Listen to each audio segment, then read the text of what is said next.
Thomas Paine, Sam Adams, Benjamin Franklin.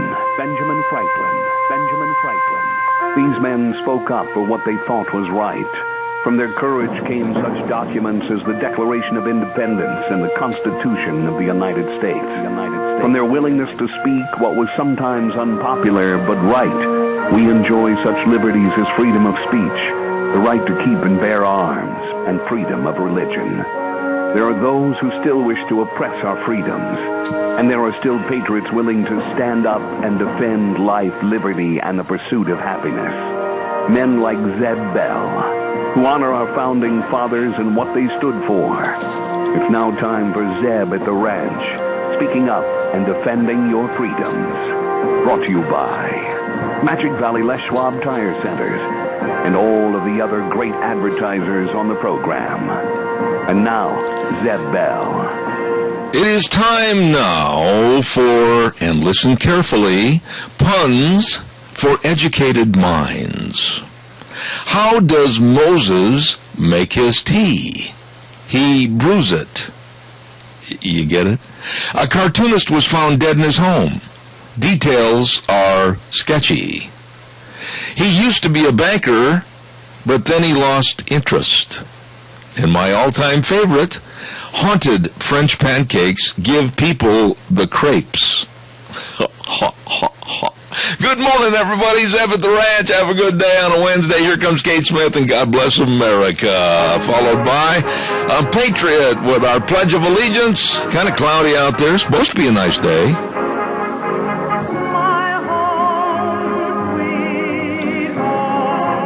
Give me the crepes. I love it. Oh, my goodness sakes. Good morning, everybody, on a Wednesday, the day after my 42nd anniversary with my lovely wife, Deanne. Had a wonderful day yesterday. Thank you for all your kind words. This is Zeb at the Ranch. I'm Zeb Bell, and our major sponsor is your Magic Valley Les Schwab Tire Centers, all 7 locations serving you with the best of wintertime safe driving. And, of course, let's not forget our friends at Lee's Furniture, Floors, and More at 459 Overland in Burley, and another great advertiser, Western Way Services, always at your disposal. Get on the route service today. Call them at 734-6969. And now, ladies and gentlemen, you've all been waiting to hear her cheery voice, never with a disdainful chord, early in the morning. Here she is, Gina Jameson. Well, sometimes a disdainful, but give you the crepes. I thought that was really good. I feel like that one. Yeah. Very funny. Good morning. Good Wednesday morning. And as they say over in Old England, how art thou? Thou art fair to middling. We had a nice day yesterday. We actually did it well, but yes, we did. I mean, not we and you, me together, but you had a nice day where you were, and I had a nice day where I went. You know, honestly, my day yesterday, I would have put my size 9 somewhere if I had the chance to yesterday. Yesterday was not a good day for me. Oh, that sounds almost an act of malice. Well, yes and no. Long story short, somebody got a hold of my credit card number and decided to set up a Hulu account. I don't do Hulu. Oh. So, of course, proper authorities were called, contacted, transaction canceled, new card will be ordered, charges will be filed because in my estimation, this is a federal offense of a fraudulent use of a and it's identity theft. It really is. Yeah. So apparently, long story short, whoever set up this account had tried multiple different card numbers, and apparently mine weren't. You know, I've been through this. You've heard me talk about identity theft, and Deanne and I went through it about 5-6 years ago, and there is nothing that is absolutely more horrendous to go through with the time consumption and all the paperwork and all the absolute you-know-what. You have to jump through all the hoops and everything. I'm sick of it. And if it ever happens again, I guarantee you, I will prosecute these people to the state penitentiary and beyond. I've already got a letter from the lady over at Hulu, and I'm going to take this email because I said, please send me a confirmation email of our conversation, blah, blah, blah. So she did. So I'm going to march my happy little tush as soon as we're done here over to the Minidoka County Sheriff's Office. I'm going to present all of this information, and I am going to press charges. And whoever this is, I'm going to make sure that they get to the fullest extent of Absolutely. I'm not messing up. We went through pure heck, and not to beleaguer it right now because I know we got the pledge and everything, but I'll talk more. We'll talk about that in just a little bit. It's a good subject to talk about. It really is. Okay, so we have got Rotten on for the pledge and Mr. Michael Rogers on for the pledge. All right, Rotten, give us the Pledge of Allegiance, please. I pledge allegiance to the flag of the United States of America and to the republic for which it stands, one nation, under God, indivisible, with liberty and justice for all. God bless you, my dear friend. And how is that shy, retiring young bride of yours this morning? Didn't know I had one.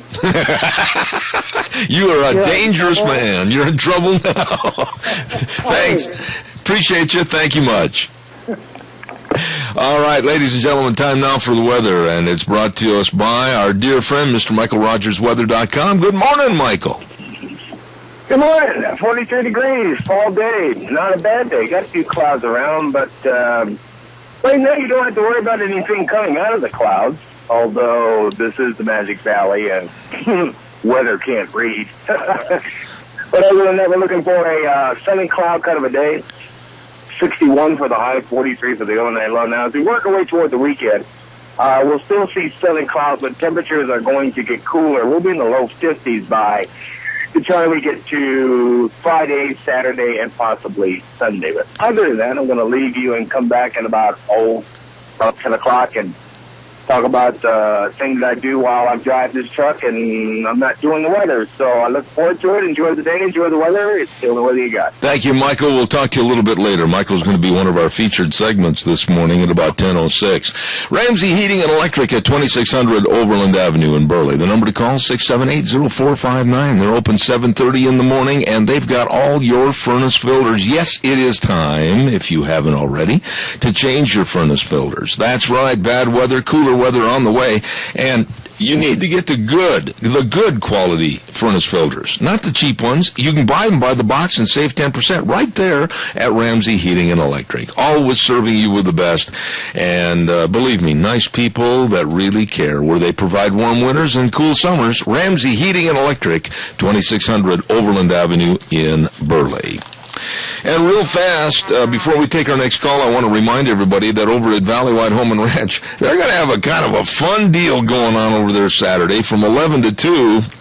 They're going to use frozen turkeys and bowling for prizes over at Valleywide Home and Ranch, 910 South Oneida in Rupert, and 10% off everything in the store, 20% off all clothing and footwear, and if you bring in 2 cans of food and receive an additional 5% off your purchase. This is going to be a lot of fun. Turkey bowling over at Valleywide Home and Ranch in Rupert, 910 South Oneida from 11 to 2 on this Saturday, the 16th. Good morning, caller. You're on the air. Good morning, Mr. Bell. Sir. Now, I am going to be nice. This is a change. I promise I'll be nice. Yesterday, did you hear the 5 when Bob Beckel got on there on that? You know, they have a segment at the end that said, one more thing? Yes. He brought up about the Pastor Abedini. They refused to give that man his medication. Oh, brother. And he's mad about it, and I don't blame Bob. Anybody else ought to be mad. Well, this is a disgust and a disgrace for America. And I was with my lovely bride yesterday on our anniversary, and I did not catch that. Normally, I try to catch some of the news topics on that show. But they had moved Pastor Abedini to a worse conditioned prison than he had been in previously, and now they're withholding his medication. And you know, Al, I'm just going to put it back to you. Where's Obama? Where's our government? Where's the finger pointing? They're making an absolute appeasement on this possible treaty with Iran, and they're pushing our ally Israel out into the cold. I can't stand this administration and the dimwits that are running it. Well, I'd be willing to bet you $1 to a dog biscuit that the administration, if that was a Muslim over here in the United States, they'd better... I'll bet you damn well they'd be over there busting their humps to get him released. I agree with you, and I'm not pulling any punches anymore. I don't like this administration, anything about it.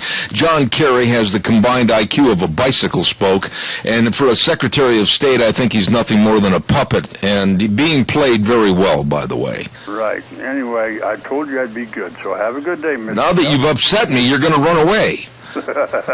Bye. All right, buddy. Thanks so much. Appreciate your help. Calls welcome 436-2244, 1-866-927-4587. This appeasement to Iran. Folks, I can't understand this. What in the world is going on? We're wanting to make a kind of a quasi-treaty with Iran, and they're trying to build nukes. They're trying to build a nuclear bomb. They're trying to have absolute power over the Middle East, and yet this administration is giving, and taking away from the protection and the freedoms of Israel. This does not make any sense to me whatsoever. It's just another one of the horrendous factors of uneducated, bamboozling idiots that are part of this administration. Calls welcome. Give me a call, please. And then I want to talk to Gina a little bit about identity theft, because it is extremely serious and getting worse every day. Middlecoff Ford Lincoln Body Shop. Number to call, 736-2490, 1243 Blue Lakes Boulevard in Twin Falls.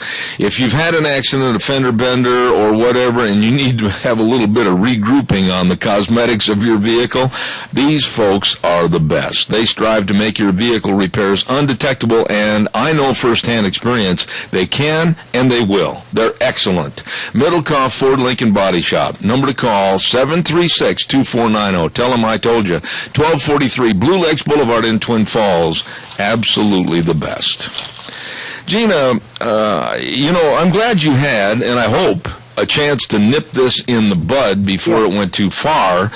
But see, in our particular case, it went to the furthest extreme, to where people were charging against our name and our bank numbers and also our reputation. And it got up into the thousands of dollars that they got into us for. And the final telltale, and I don't want to give too many examples on the air. You can understand that. Oh, you bet. But the final example was, my wife, and her physical stature. She's about 5'7", and weighs... She's exactly like me. Yeah, weighs probably about 135 pounds at the most. I shouldn't have said that, maybe 130 at the most. She'll come down and say, I don't weigh that. But anyhow, she's blonde and wears glasses on occasion. The person that was going in charging against us was probably at the most 5'1" and weighed close to 270 pounds. Now, can I ask you a question? Was all of this local or just in another state? Primarily local, right here in the greater Magic Valley area. All right. And thanks to a very observant business person at one location in Twin Falls, that a phone call was made to me, and it tipped off the whole investigation. And this was a string of people that came into this area, and they were not only getting us, but a bunch of folks. Yeah. And they go and they do this through several different means. One, they will siphon through people's mailboxes. Yep. They will go through garbage bins. And they will, and sometimes, and this is very, very sad to say, and I'm not going to point any fingers at any one person or any one business, sometimes there are people who are hired by different businesses that are kind of unscrupulous. And so when you go into said business and maybe you use your debit card or your credit card, they will take down your credit card number. Well, the thing that saved our bacon is a video unit at the cashier's stand at this particular business, and they backed it up, checked the dates, checked the times, and found out that this is the woman that had caused the problem. Yeah. And that started the investigation right there. Exactly. And so when you are armed with information, it helps so much to help prevent any more kind of identity theft. In my particular case, as in, what I'm going through right now, I check my bank account daily because I have internet banking. Yes. So I honestly, because I am so tight with my funds, that I check my bank account daily so I know exactly where I'm at, exactly how much money I do or don't have. And I noticed something yesterday on my bank statement for current or pending transactions, and one was for Hulu. Oh my! Hulu Plus. I don't watch Hulu. We have Netflix, and so I don't do Hulu. And so I'm like, well, this is odd. And so when I get home, I ask my brother, I'm like, did you sign us up for Hulu, or did Kennedy push on something? And he's like, no. And I go and I look at my computer, and Kennedy is watching Netflix. So that started this whole conversation. And so immediately I get on I send Hulu a message saying, please look into this transaction. I gave the transaction number, the code that was actually given on my bank account, and I sent it to their customer support, and I didn't get the immediate response that I'm looking for, which is like right now. So then I called their customer support, and the lady that was on the phone with me, her name was Lauren. She was very, very patient, very, very courteous.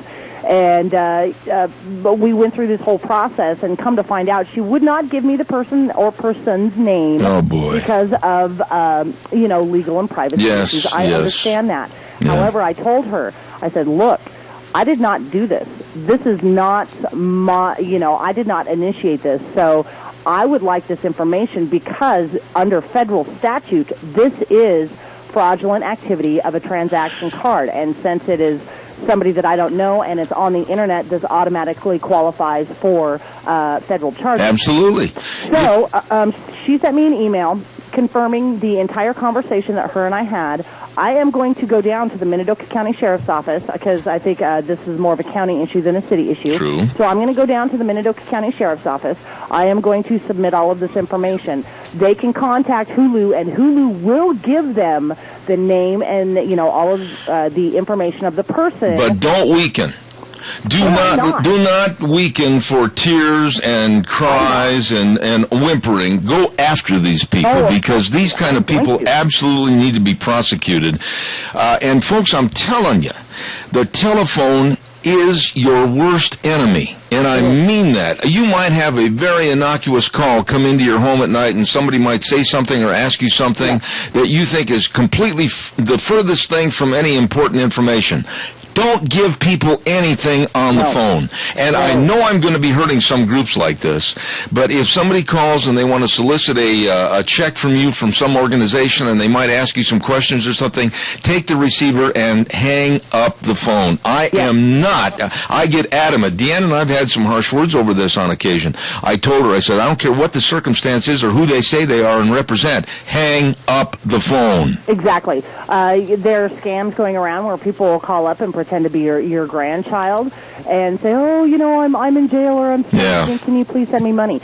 Don't do that. Never, ever, ever give your personal information over the phone. Ever. I don't. Even if you trust the person, go in and see them in person. And if they say it's the bank calling and it's after hours, that should be a red flag for you, because the bank is not going to call you and ask you for information that they already have on their computer systems. See, I know my bankers personally, very personally. I mean, by name and by face and by voice. And so they know that when I call, and I only call during business hours, that I have a question. They never call me and ask me for my information, because it's my bank. Well, for Pete's sakes, it's really ridiculous when you think about it. Well, how dumb is your bank that they got to call you and ask you for information that's at their bank? Exactly. And so if you have somebody saying that, oh, well, I am from, such and such bank, and we are just calling to try and verify your information, do not do that, because that is exactly a scam, because they're phishing. And another will never call you. I got to tell you, too, folks, don't. The commercials are on television for LifeLock and all these other things, which is great, great if you can afford that extra amenity. However, you can do so much more on your own. And here's another little tip, and I am adamant about this. If I go to a restaurant or anywhere that the person comes up to me and says, I will be your cashier, do not, I don't care if they're the smiling face of a cherubic angel, don't give them your credit card and let them walk away. No, you can, a lot of places you can go up to the cashier when you're done dining or whatever. You can take your check with you, and this is what I always do. I take the check with me. I go up and I present it to the cashier that's right there. We sign out. Boom, we're good. We're done. Identity theft is so. They've got these electronic gizmos on their belts, and I'm not saying they in general all, you know that's not true, but there are basically college towns are the worst, and quite frankly, CSI in Twin Falls, Boise State University in Boise, Pocatello, Lewiston, you can go right around the state.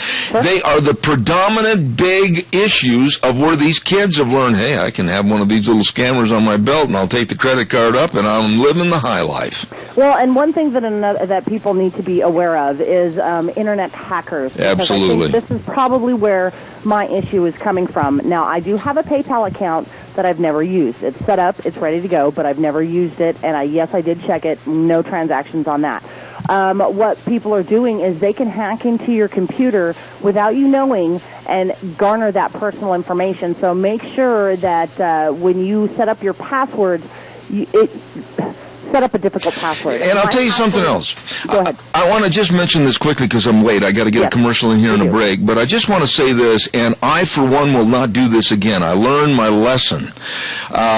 If you live in a rural area, and I mean this implicitly, do not have your bank mail you your checks in the mail. Don't do that. Go pick them up. Go pick them up or have them automatically or electronically deposited. I tell you something. Or if you need reprints of your checks, the worst thing you can do is have that box of checks sent to your rural address. Yeah. You don't know what's going to come up and grab your mailbox sometime during the day when you're gone. Or sometimes, your mailbox is maybe a quarter of a mile from your house. There you go. You live way out, at the end of a dirt road. Wow, you're opening yourself up for lots of things. I got to run. Don't forget Ramsey Heating and Electric offering rebates. I love that word. On qualified Lennox home comfort systems, whether it's a gas furnace, heat pump, you and your family will enjoy the comfort. All you have to do is call 678-0459 and learn how Ramsey Heating and Electric can save you money. At Ramsey's, like I said earlier, they sell warm winters and cool summers. Ramsey Heating and Electric. Holy smokes, it's the bottom of the hour already, and I got a whole ton of things to catch up on. Travel Lube Supply, 1050 West, 203 South of Hayburn, right there at Jim McCall's Farm. And Jim, one of the greatest guys I've ever known, is really going to help us on December 19th with our Christmas Corral. And don't forget, they've got the pink Bubba ropes. They've got all the Bubba ropes. Now they got the pink Bubba ropes. And in stock, they've also got a whole bunch, and that means a lot, of plowshares. And they're going to let them go at cost. They've got all a closeout on the Olympia brand tools. They've got oils and all the other things you need, grease guns, and they can clean your air filters. Holy cow, they do it all! Travel Lube Supply, 438-8730. It is time now for the Capital Press Ag Minute, and it's brought to you by Pacific Steel and Recycling, 2 locations, 320 West Main in Burley and 1987 Highland Avenue in Twin Falls.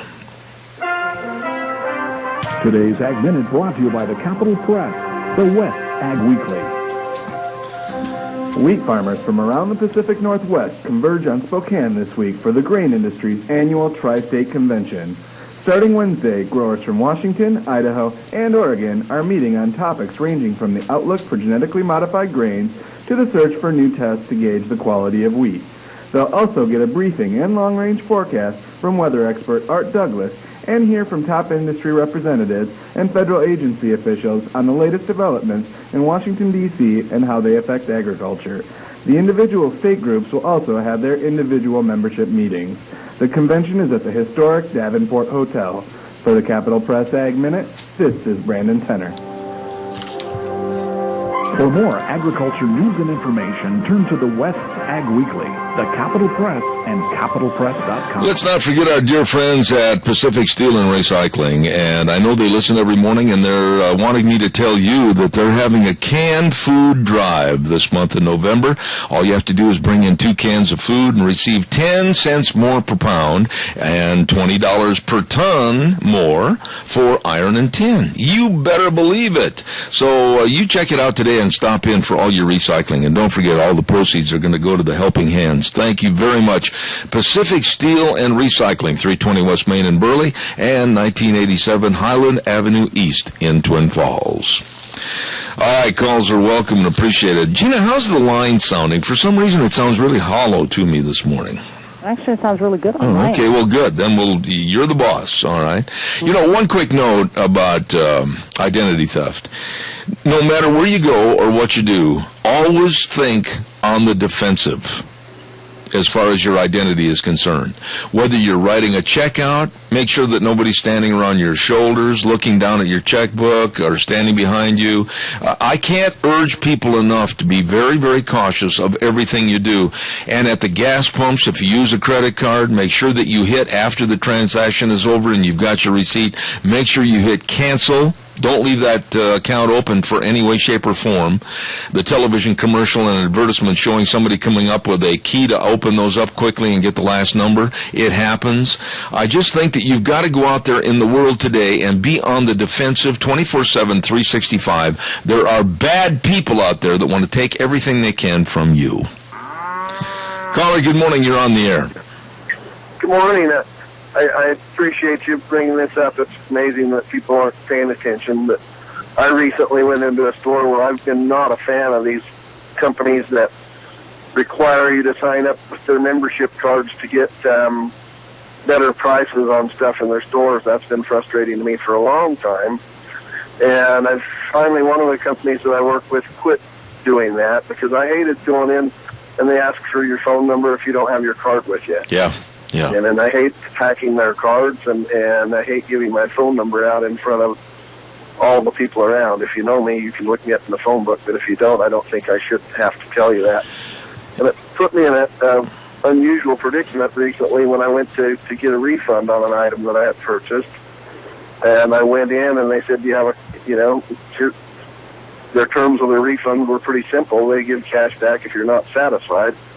But they put me in a position where they wanted me to give my name and address and phone number verbally to them in front of 15 people standing there. Yep, and I said, absolutely. You know what, I'm not willing to do that. And I explained to them why. I said, and it's funny, you have my information on file. Why can't you just pull me up, take care of it that way? I said, But they had a store manager there that was quite adamant that, no, yeah, they could do that, but it was going to take them quite a while to pull that process off. And at no point did the manager or anyone else offer me to just write it down on a piece of paper for them. Yeah. I waited until the manager left because I was frustrated, and then I told the worker, I said, it's kind of a sad situation for you, but nobody offered to let me write that information down and then take it with me when I leave. Amen.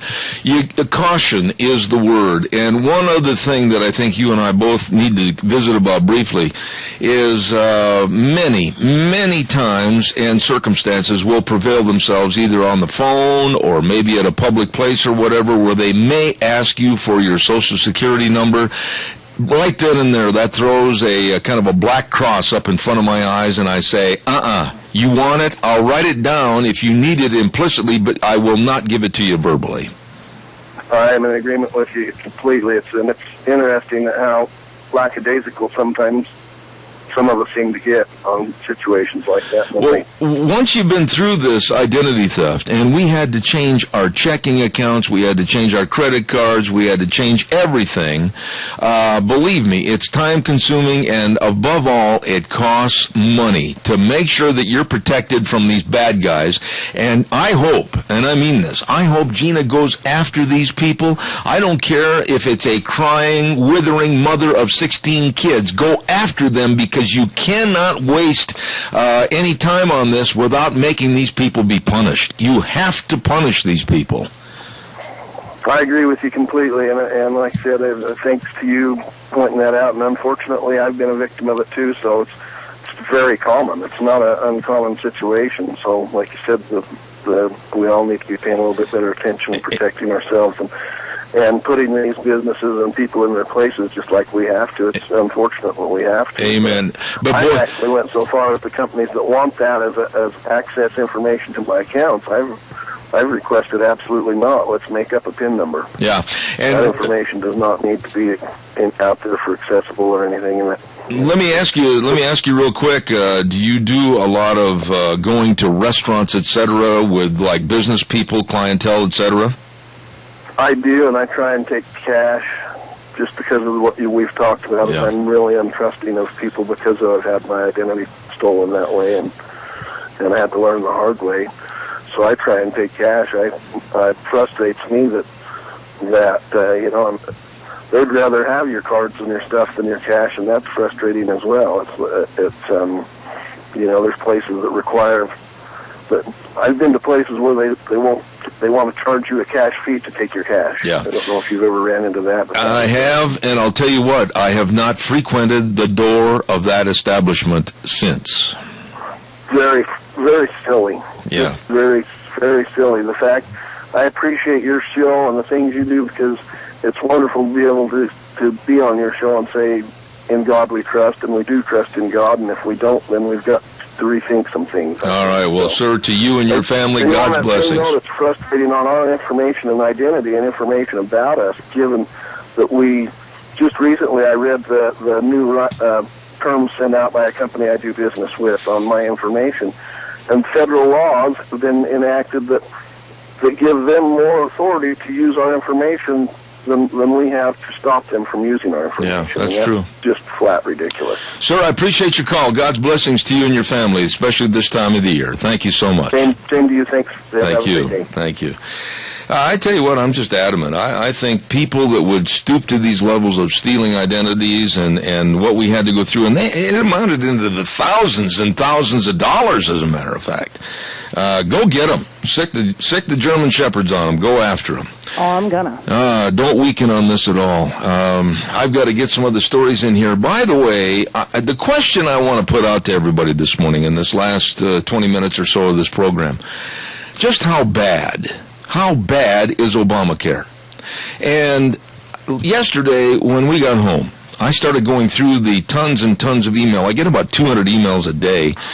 And I noticed that some of the Democrats are starting to jump ship right now. Some of them are ready to put on the scuba gear and jump in the river with many of the other people that are sick and tired of what Obamacare is doing. Caller, I'll be right with you, I promise.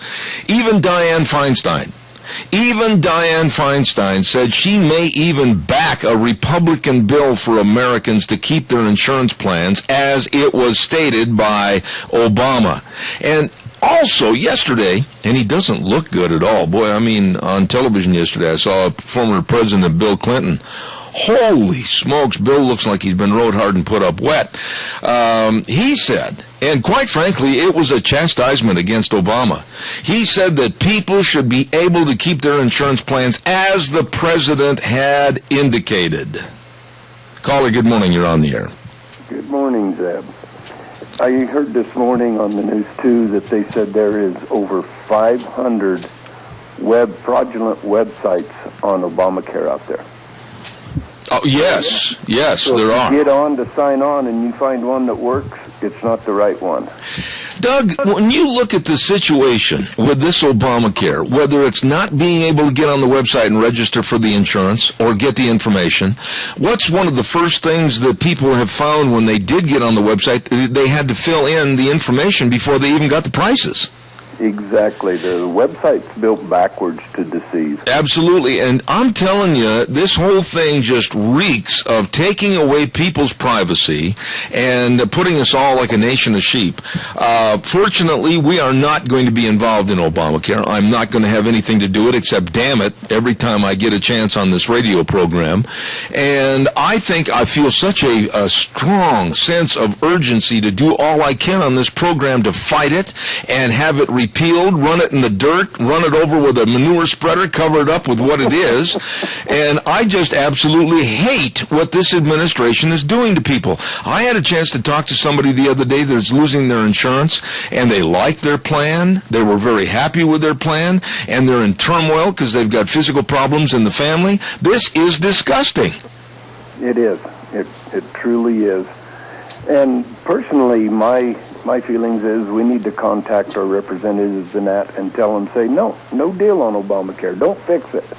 If they want to delay it or anything like that, say, no, we give you a chance, guys. You threw it back in our face. You threw us under the bus. So you own it. You keep it. You make it work. When you start thinking about the doctors involved and I remember one day, have you listened almost every day on this program? Pretty regular. Okay. There was a gentleman that called, and he chewed me out on the air, and he said, you don't know what you're talking about. These doctors, they're making so much money, they're not going to quit. And he started running me down for my attitude on Obamacare. Well, now, after they're interviewing these doctors, I don't care if it's Elena George in Atlanta, Georgia. I don't care if it's any one of the doctors you see on television. They're running scared right now because they don't know what they can do, can't do. They don't know what kind of coverage. They don't know how they're going to be reimbursed. This whole thing has turned into a huge fiasco. And to that gentleman that criticized me that morning on the phone, I wished you had the nerve to call me back. Well, they don't. They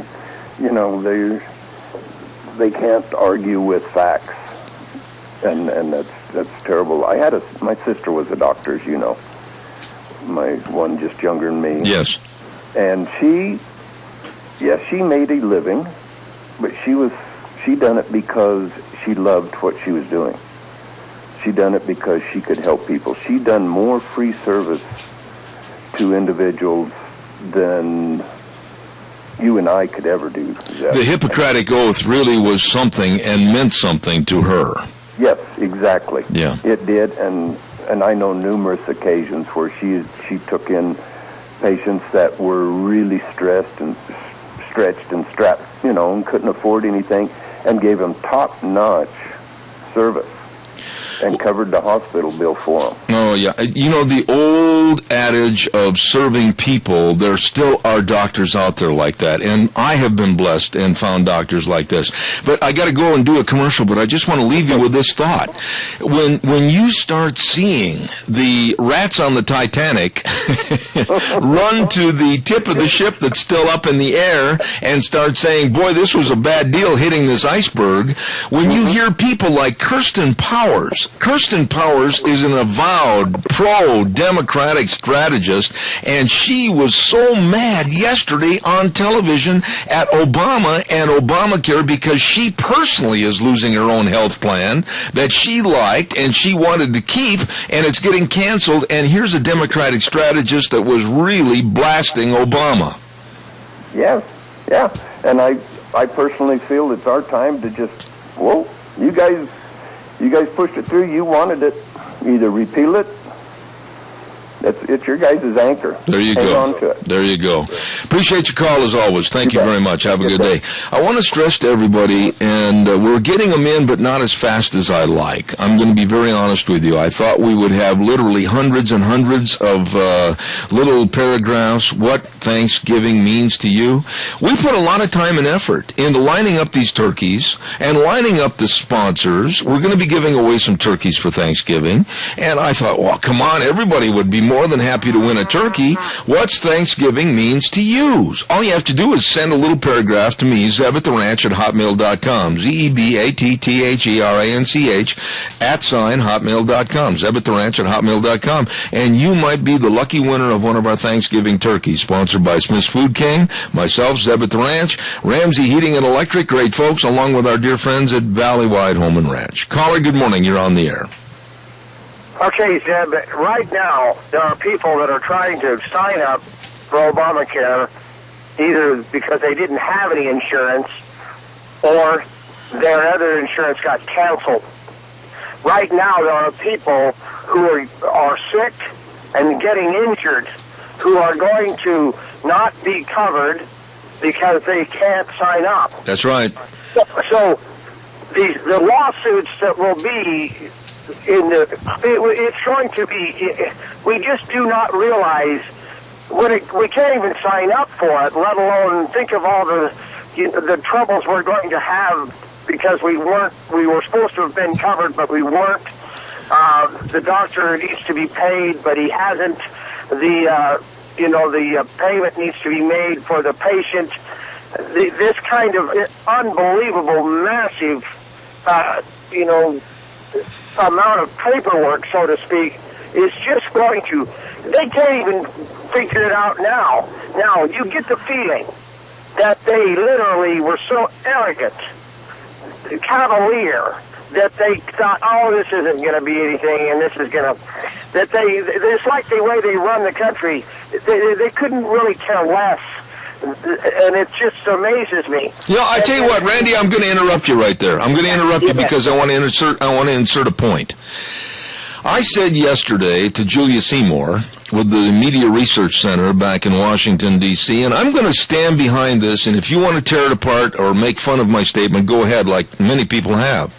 I am wondering if maybe the failure, the debacle, the mismanagement, the amateuristic attitude of Obamacare isn't a planned approach to all of a sudden have Obama, with his executive orders and everything else, throw a single-payer operation health insurance on America, and then health care is doomed.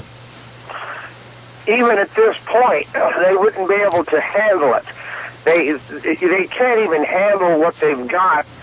There's no way they're going to be able to do this. It's like trying to catch up on something that was supposed to have been done long ago. I mean, let's face it, Zeb, they've had 3 years to get this thing right. And in the private sector, websites functioned every day with massive amounts of hits.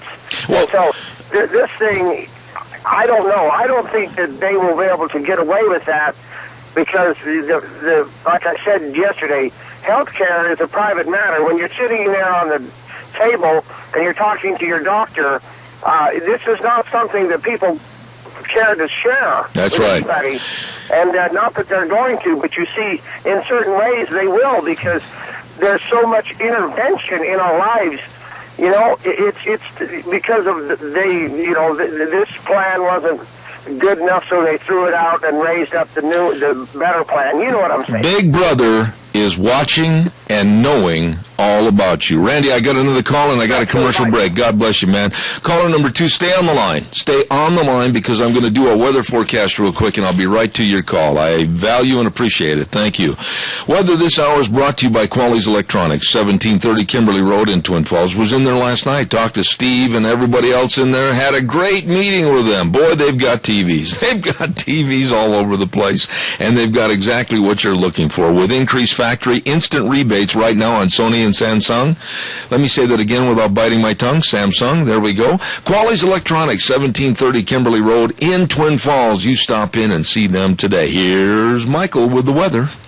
Hello, everybody. Michael Rogers from MichaelRogersWeather.com. Nice day today, 61 for the high and 48 for the overnight low. You're going to see a lot of sun, and you're going to see more clouds than sun, but you're not going to see anything come out of the clouds. So we're going to call that partly cloudy for today. More of the same for tomorrow, but the temperatures start to get cool. We'll be in the low 50s by the time we get to the weekend, but otherwise, it's fall. It's the Magic Valley. It's the weather. So enjoy it. It's the only weather you got. Thank you, Michael. Brought to you this hour by my friends at Quality's Electronics, 1730 Kimberly Road in Twin Falls. Good morning, caller. You're on the air. Yeah, cloudy with a chance of meatballs. That's the kind of weather we get. Yeah, right. Anyway, Zeb, Congressman Simpson, again, always does Band-Aid stuff. And, he's got a bill he's sponsoring to delay Obamacare for, implementation for a year. I mean, the whole thing needs to go. And so we need to camp on Simpson's and say, look, we need to totally eliminate, null and void Obamacare. It'll never work. There's only going to end up in a one-payer system, as everybody's pretty well come to that conclusion. I believe so, yes. So putting a Band-Aid on it by delaying it for a year is just, not getting the job done. We need to defund it, totally void it, and put a bill in. We need a bill in there to totally eliminate Obamacare and get back to where we were before. Though, there are some bright signs that maybe some of the Democrats can see the forest because they looked around the first tree. And when you look around and you find Dick Durbin and Dianne Feinstein and even Democratic strategists like, I forgot her name all of a sudden, oh, good heavens, Kristen Powers, they're getting upset, Adrian, because you know why? The chickens are coming home to roost in their own insurance plans that are being canceled. And once you step on their toes, then all of a sudden they cry, ouch.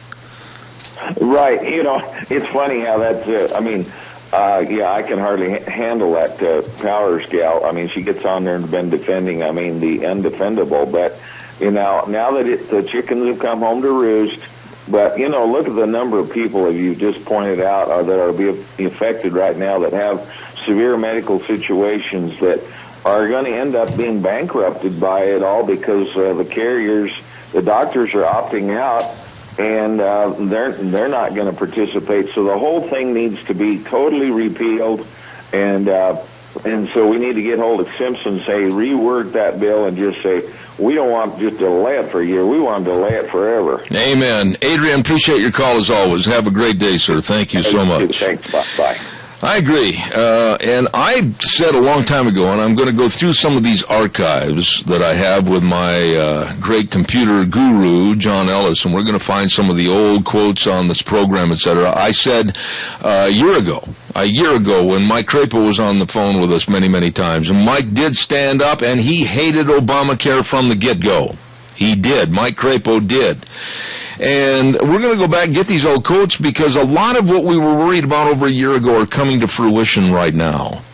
And this is it's no reason for excuse not to understand how come Obama's approval rating is at its lowest in his administration. He's at 39%. And some of the people that have been coming out in the last couple of days, even Democrats that were huge supporters of his, know and feel that the bottom of the bucket has not even been seen. In other words, they believe that he could go to an all-time presidential low, possibly into the low 30s before Christmas. This man and Obamacare, his absolutely amateuristic approach to things, and yet with a very elevated sense of arrogancy, is hurting America. And finally, some of the Democrats are being hurt themselves, which is a good thing, because now they can see for themselves firsthand what kind of lunacy Obamacare really is. Calls are welcome, 436-2244, 1-866-927-4587. I want to talk to you about a Gonzaga student that was protecting himself in his dorm room from an intruder that wanted to do a lot of harm to him and possibly also some theft and everything else. And this Gonzaga student had a gun. He had a legal gun, purchased legal and everything else. And he had it on campus in his dorm room for protection. But now he is in more trouble than the perpetrator. That just goes to show you how absolutely tied up in knots self-protection is in this country. Gonzaga University has a no-gun policy, just like the University of Idaho. I know it. But here's the situation. Gina. No gun policy or not, this young student was in harm's way. And very possibly could be a deceased victim today. Yep. Had it not been for the pistol that he had, and he basically ran off the intruder. And I, for one, am going to say this on the air. I would much rather walk into court defending myself than I would be carried to a plot by 6 people. So basically the intruder told on him and told the university officials that this guy had a gun? Basically, the whole thing just blew up. Yeah, they finally arrested the guy, and then they did the investigation, and the young student had a gun, which was a legally purchased gun and everything, and he was protecting himself, never pulled the trigger or anything. Mm-hmm. But you know, Gina, I'm telling you, the bad guys know that the innocents right now are the ones that are going to be hauled into court. Exactly, and it's funny that even though we're innocent, we still have to prove it. It's not innocent until proven guilty. Yep. You're guilty, and you have to prove you're innocent. Did you see what these knotheads with that Rocky Mountain Goat Report or whatever they call those bunch of lunatics that have the IQ of a pile of cow dung wrote about me on the YouTube and everything else? Oh, they went after me about what we talked about one time on the program about a illegal alien that was so absolutely drunk he was a menace to everybody and tried to kill people, and he was on my property. You ought to read some. You can't protect yourself or your own property or your family anymore because you then will be considered the guilty party. Exactly, and I don't think that the system is so backwards anymore. Whatever happened to innocent until proven guilty? We're the ones that are trying to protect ourselves, but yet we have to prove that an intruder was on our property and had intent and malice? I'm not about to sit there and negotiate, and I underline that word negotiate, with anyone that wants to come onto my property and either be involved in a theft or possibly something much worse against me and my family. There is no negotiation there. No, as I've said on the air, and I'm going to say it again so they can type it out and make stories about it. At that juncture, when you're on my property willing to do mayhem against me, your life is of no value to me. Amen. I'll be back. Thanks. I got to do a commercial. Don't forget our friends at your Magic Valley Les Schwab Tire Centers. And, of course, all 7 locations of your Les Schwab Tire Centers serving you for safe driving during the wintertime. Oh, my goodness. They've got all the winter traction tires. They've got all the studded tires. They've got everything for you to get through the ice, the muck, and the snow. You better believe it. And, of course, all the tire chains and, of course, the batteries. I'll tell you, don't be left in the cold. Have a free battery test and make sure your battery's performing all right. If not, they've got the batteries for you. Always great service. Everything you need for safe winter driving right there at your Magic Valley Les Schwab Tire Centers with Lane and Rupert, Dave on Blue Lakes and Twin, Mike and Buell, Mike and Jerome, the Twist family and Paul, John on Poline, and Randy on Overland in Burley, your Magic Valley Les Schwab Tire Centers. You know, Gina, when you think about it, and this is not meant to be ego-centered, Okay. but people like you and I are targets of criticism and hate and everything else because of just who we are in the media. Yes. And because we're a focal point in the community, and for that matter, the Northwest, or in my other occupation, is announcing all these big events across the United States, you're very well known. Yes. And that also opens up a Pandora's box of problems. Oh, boy. But I guarantee you I adhere to one simple philosophy. Do unto others as you would have them do unto you. But if the others do unto me first, it'll be the last time they do unto anybody. Exactly. You know, I've had some weird, strange things happen to me just because of my job, my position, and who I am within the community. Don't even think that I'm a wuss and I'm going to back down because, Amen. buddy, I'm gonna prosecute to the fullest extent of the law. You come onto my property, and you better be talking to Mr. Smith and Wesson because I ain't going to joke around. And those two guys really are not very good at negotiating. No, they have a one-word answer. Yes, they do. I've got to take a little break here right now, and we're going to come back next hour with my buddy Doug Johnson in Colorado. All kinds of good things. Zeb at the Ranch, don't go away.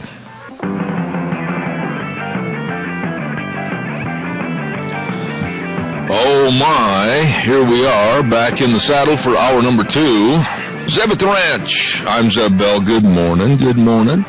And our major sponsor, your Magic Valley Les Schwab Tire Centers, all 7 locations, getting you prepared. It might be here any day, wintertime driving, so stop in. All 7 locations.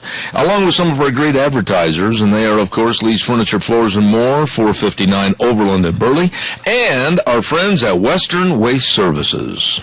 From the canyons of the Snake River and all across southern Idaho, we're always at your disposal.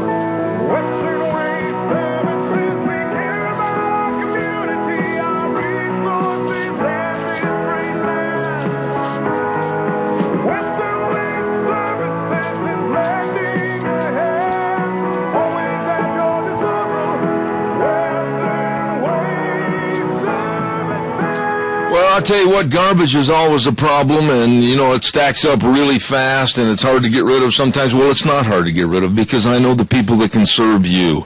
Trash collection, recycling programs, they've got the best in porta potties, they've got the best in dumpsters. I mean, when you want to find out how to get rid of your garbage or how to serve you, maybe cleaning out that garage or cleaning out that basement or whatever it might be, check with them, Western Waste Services today. They are always at your disposal. Number to call, 734-6969, and they'd be more than happy to help you. Nice people, and they've been on the air with us a long time, and you'll find out their service is impeccable. Western Waste Services, you call them today. Also, I would like to thank very much our friends over at Hanson Mortuary. They are so community-oriented, and I mean many times they're at our lunch bunches, etc. Locally owned and operated, Joel Heward, owner-manager with his staff at Hanson Mortuary, 710 6th Street in Rupert. The number to call, and remember this, please, 436-5636. And they have the very solemn responsibility to provide the families they serve with the best possible support and comfort. Always upholding highest ethical standards with unquestioned integrity. That's how they are. Very nice people serving you in a time that's very critical, and it's hard to get through everything, and they can help serve you. Hanson Mortuary, 710 6th Street in Rupert, 436-5636. Well, as I've stated before, and I'll probably state again, Wednesdays are one of my favorite days on the air because I get a chance to talk to a dear friend. We've never met face-to-face. I wouldn't know him if I bumped into him at the airport. But he's a good buddy on the air, and we're going to shake hands one of these days, and that happens to be Doug Johnson in Colorado. Good morning, Doug. How are you? I'm good, Zeb. How are you this morning? Really good, but also very worried. Now, you are an astute student of what's happening in politics, etc., and I really appreciate your blog, the Horse Sense blog. And, of course, you're the author of the book No Tomorrows, with another book coming out. And I'm working on mine, Doug. I want to tell you that I'm working on mine. But I said something yesterday to Julia Seymour at the Media Research Center in Washington, D.C., and she really didn't have an answer for me, and I'm going to throw it at you, and you can tell me if I'm way out in left field or not. With this debacle of Obamacare, and it is a debacle, there's no other way you can frame it. It's a mess. It's an absolute amateuristic attempt to try to do something through the government. I'm wondering, and I keep thinking this, is this a planned approach of preordained failure, possibly to open the door for Obama with executive orders, etc., to stick us with a single-payer system? Zeb, I think you raised the question of the week, and I think it's a great question. And I guess my response would be that, just a generalized response would be, I think you're on target.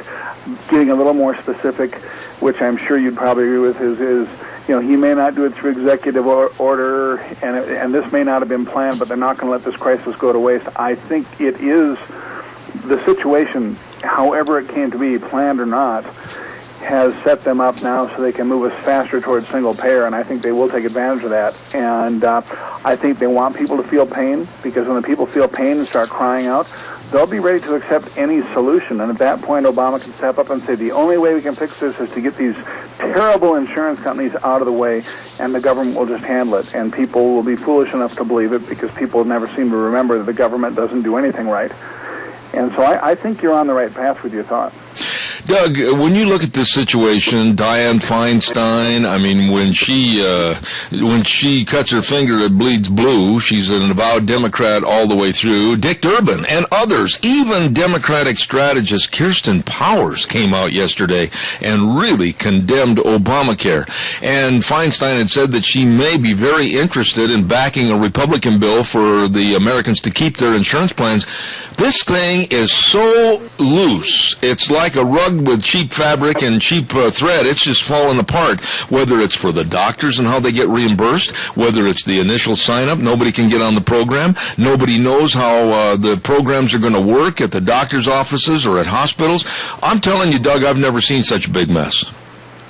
No, it is a disaster, Zeb. You're right. Yesterday afternoon, I actually, at the HorseSenseBlog.com, I actually posted an article about what's going on, and I basically took the stand, or I'm taking the stand with the public, that we shouldn't fall for these politicians who are trying to say, we need to let you keep your plan if you want to. It is too late.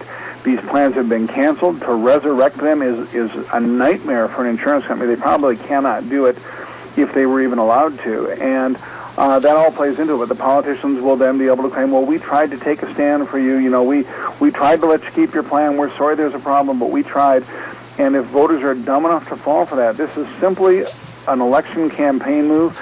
They see the elections of the midterms coming up this next year, and they're starting to get worried, and so they got to move to the right, which is what they always do. Both the Democrats and the establishment Republicans move to the right at election time, so that they can keep their voters supporting him and keeping him in office. And that's really all that action is in my mind. There's a few who have been saying it for a while, but who've been fighting all along. But I would say that we need to be looking at people's long-term record. Were people fighting Obamacare from the start? Were they supporting Ted Cruz and Mike Lee and those who took a stand to say defund this? What side have they been all along, or are they just all of a sudden switched over, trying to look like they're on the side of the public so that they can maintain their power and their office? Doug, a couple of points here in this next question. First of all, yesterday when I saw former President Bill Clinton on television, holy cow, give me a short answer on this, and then I'll go back and revert to my original question. He looked terrible health-wise. What were your thoughts when you saw him on TV? Yeah, I didn't see him yesterday, but I have seen him recently, and he doesn't look good. He looks emaciated. His health does not look good. But he's getting up there in years. He has not lived what I would consider to be a good life. He's not been good to himself that way. And, I don't know what his genetic background is, but I think a lot of our health comes from family and our family history. And but I would say, yeah, he does not look good. He does not look like, I think he was born about 1946. So that, I guess, makes him, 67, 68 years old. I guess, for that age and in our society today, that isn't that old. And he certainly looks more worn for his years than most people would at that age, I think. I agree. But the reason I bring up Bill Clinton was what he said, not how he looks. And he made a quote, and I want to read the quote to you, and I want you to expand on it, because there's one part of the quote that I think is not fair to the rest of us, and he should have mentioned Barack Obama by name. I'm going to read this. Bill Clinton said, "I personally believe, even if it takes a change in the law, the president should honor the commitment that the federal government made to those people and let them keep what they've got." Now, Doug, the key words in that sentence are that the federal government made. It was Obama out touting on all the news releases and everything else, you can keep your health care, period. If you like your doctor, you can keep him, period. But yet Bill changed it a little bit and said that the federal government made. Your comments, please. I would agree with you entirely. I'm sure Clinton would defend it and say, well, the president really does represent the government, and so that's, I'm sure that's how he would dance out of it. But I think your criticism is very valid. But, they'll only hold people accountable to a certain level, and right now I think he is, just as he did in 2008, or 2007 when they were setting Hillary up to run for the presidency back then, Bill is taking the pot shots at people and making the tough statements so that when the time comes, if Hillary chooses to run, and I'm still not convinced she will, but if she does choose to run, she will claim, credit for that stand, because people always see the two of them as one anyway, and she can distance herself from the problem of this administration and show that she and Bill took a stand against what happened, and so it will help her look innocent in the eyes of the public. Now, wait a minute. I was very interested in your phraseology there when you said you're not convinced that Hillary will run. I guess my question would be to you, simply put, why do you feel that she's going to give up an opportunity to take over this country? She may or may not. I think her ego is big enough, but, she suffered a huge blow if we go back 4 years, at the run-up to the 8 years, the run-up to the 2008 campaign, everybody was saying exactly what they are today. It is hers to have if she wants it. And she was going strong until all of a sudden, late in the campaign, literally overnight, she changed her opinion. She threw her support behind Obama for the nomination. And there are a lot of stories amongst people in the know that aren't publicized, but that the stories are that the Obama campaign came to Bill and Hillary, and there were some threats that went on, and I believe threats against family members is what I've heard, and that's when Hillary backed off and threw her support behind Obama. Now, I say all that to say that I don't think she'll enter into the campaign unless she is absolutely positive she will have the nomination, because I don't think she will want to go through the humility or the humiliation of not getting it again this time. So I think it's still up in the air, and part of what keeps it up in the air, I think, and people don't agree with me on this because it's against our Constitution, But I think it will partly depend on whether or not Obama stays in office. Mm-hmm. I'm not convinced he won't stay in office. You know, right there is another field of talking and making some points. I'll be right back with you. I got to take 30 seconds and thank one of my dear sponsors, and that's, of course, Cameron and Siemens Insurance. Life insurance, health insurance, retirement planning, employee benefits. They can do it all for you, and they know it all for you to help serve you. Dean Cameron, Todd Siemens, dedicated and responsive to your needs. Please, I urge you to write this number down and give them a call. 436-4424. 436-4424. Cameron and Siemens Insurance, Highway 24 in Rupert. Please call them today for your security and your coverage. Doug, many pundits, many of the so-called television newscasters, journalists, etc., have already kind of made it a slam dunk that it's possibly going to be Chris Christie on the Republican ticket against Hillary Clinton, both of which are very, very, they're kind of nose-pulling, if you want to know the truth. I don't like either one of them. The reason I don't like Chris Christie is I think he showed his real colors as a very moderate Republican, if a Republican at all, and I don't like his attitude. I don't think his tough guy image really comes into play. I saw that when he kind of held hands with Obama and walked down the beach. I don't like this guy, and I also don't like Hillary Clinton. Boy, the choices for 2016 are kind of nauseating. Well, based on what we see right now, yes, but of course we're still a long way out. I think Chris Christie, if he does end up in the primaries on the Republican side of the aisle, I think he'll be the John Huntsman of the 2016 campaign, because I believe, and it hasn't been said yet, although there's been intimation to this point, especially made by Karl Rove, who I think pulls the strings on the establishment Republican side for the campaigns, that I think their dream candidate, they haven't unveiled yet, but I think their dream candidate is Jeb Bush, which is another nightmare, but I think that's who they're hoping for, with Chris Christie kind of as a backup. Let Chris Christie get out there now, take the flack and whatever. I don't think Chris Christie stands much of a chance. I think his tough guy image fails when the American people look at him. Other than in the Northeast, they see through him. He supported Obamacare fully. He has supported Obama. I think the American people won't accept that. But they're testing the waters with him right now and seeing what goes on. But I don't really take him real seriously at this point. I think Jeb Bush is a much more serious consideration for what the establishment will put up. And it's not a good consideration, but I think that's where they're going to try to head if they can. I agree with every single thing you said as far as the last part of your sentence, that you don't agree that he's a good candidate. I don't care if he's the greatest guy in the world. I don't care if he's the sharpest politician, and he could do more for the American public than anybody else. Jeb Bush right now is an automatic negative with the last name of Bush going into the election in 2016, and I think that would be absolutely heralded as a great, great win for the Democrats if he decides to run and gets the party domination for the Republicans.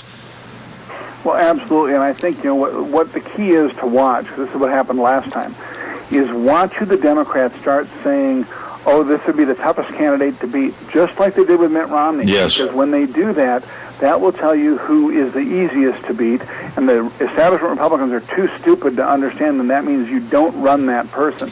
The person that they complain about the most is really a reverse psychology effort on their part to try and convince people that that's who they shouldn't be against, making people think that this is the ultimate candidate, and it will backfire. Jeb Bush or Chris Christie is just another John McCain, Bob Dole kind of candidate. Absolutely. And it will fail miserably. They are moderates at best, if not far left-leaning progressives, and they've proven it by the things they've done. And I'm not saying that they haven't done some good things, but they are not the kind of people. We need a clear choice in 2016 between whatever the left offers and a true conservative candidate. We need a Ronald Reagan type of conservative, because that gives the American public a choice between two clearly distinct options, not two people who are basically the same like we saw with Obama and Romney. You know, sitting here talking about all the candidacies and the possibilities and everything, one thing that we have to go right back to is I don't think I've ever seen in my lifetime a bigger mess or groups of messes that have been thrown out by an administration in a very short period of time, whether it's Benghazi, whether it's the IRS scandal, whether it's the First Amendment scandal, whether it's Fast and Furious, whether it's now Obamacare. Doug, I'm telling you, the American public, it's no wonder that people are turned off on politics and just want to play like a turtle and pull their shell over their head. Well, absolutely. And I want to back up for just a second and say something about a statement I made just before you asked this question, Zeb, because I don't want your audience to misunderstand me. My statement about Romney and Obama being very similar was that they're big government people, whatever. But Mitt Romney is a very fine man, and I think he's a man who cares about America True. and would have tried hard to help True. our country. I think he has an entirely different motive than Barack Obama. I don't agree with his moderate views and stuff, but I think he was the better choice. But I just want to make clear to your audience, I'm not condemning Mitt Romney because I think he was definitely a better choice, but he would not have done a lot to fix the problems we have.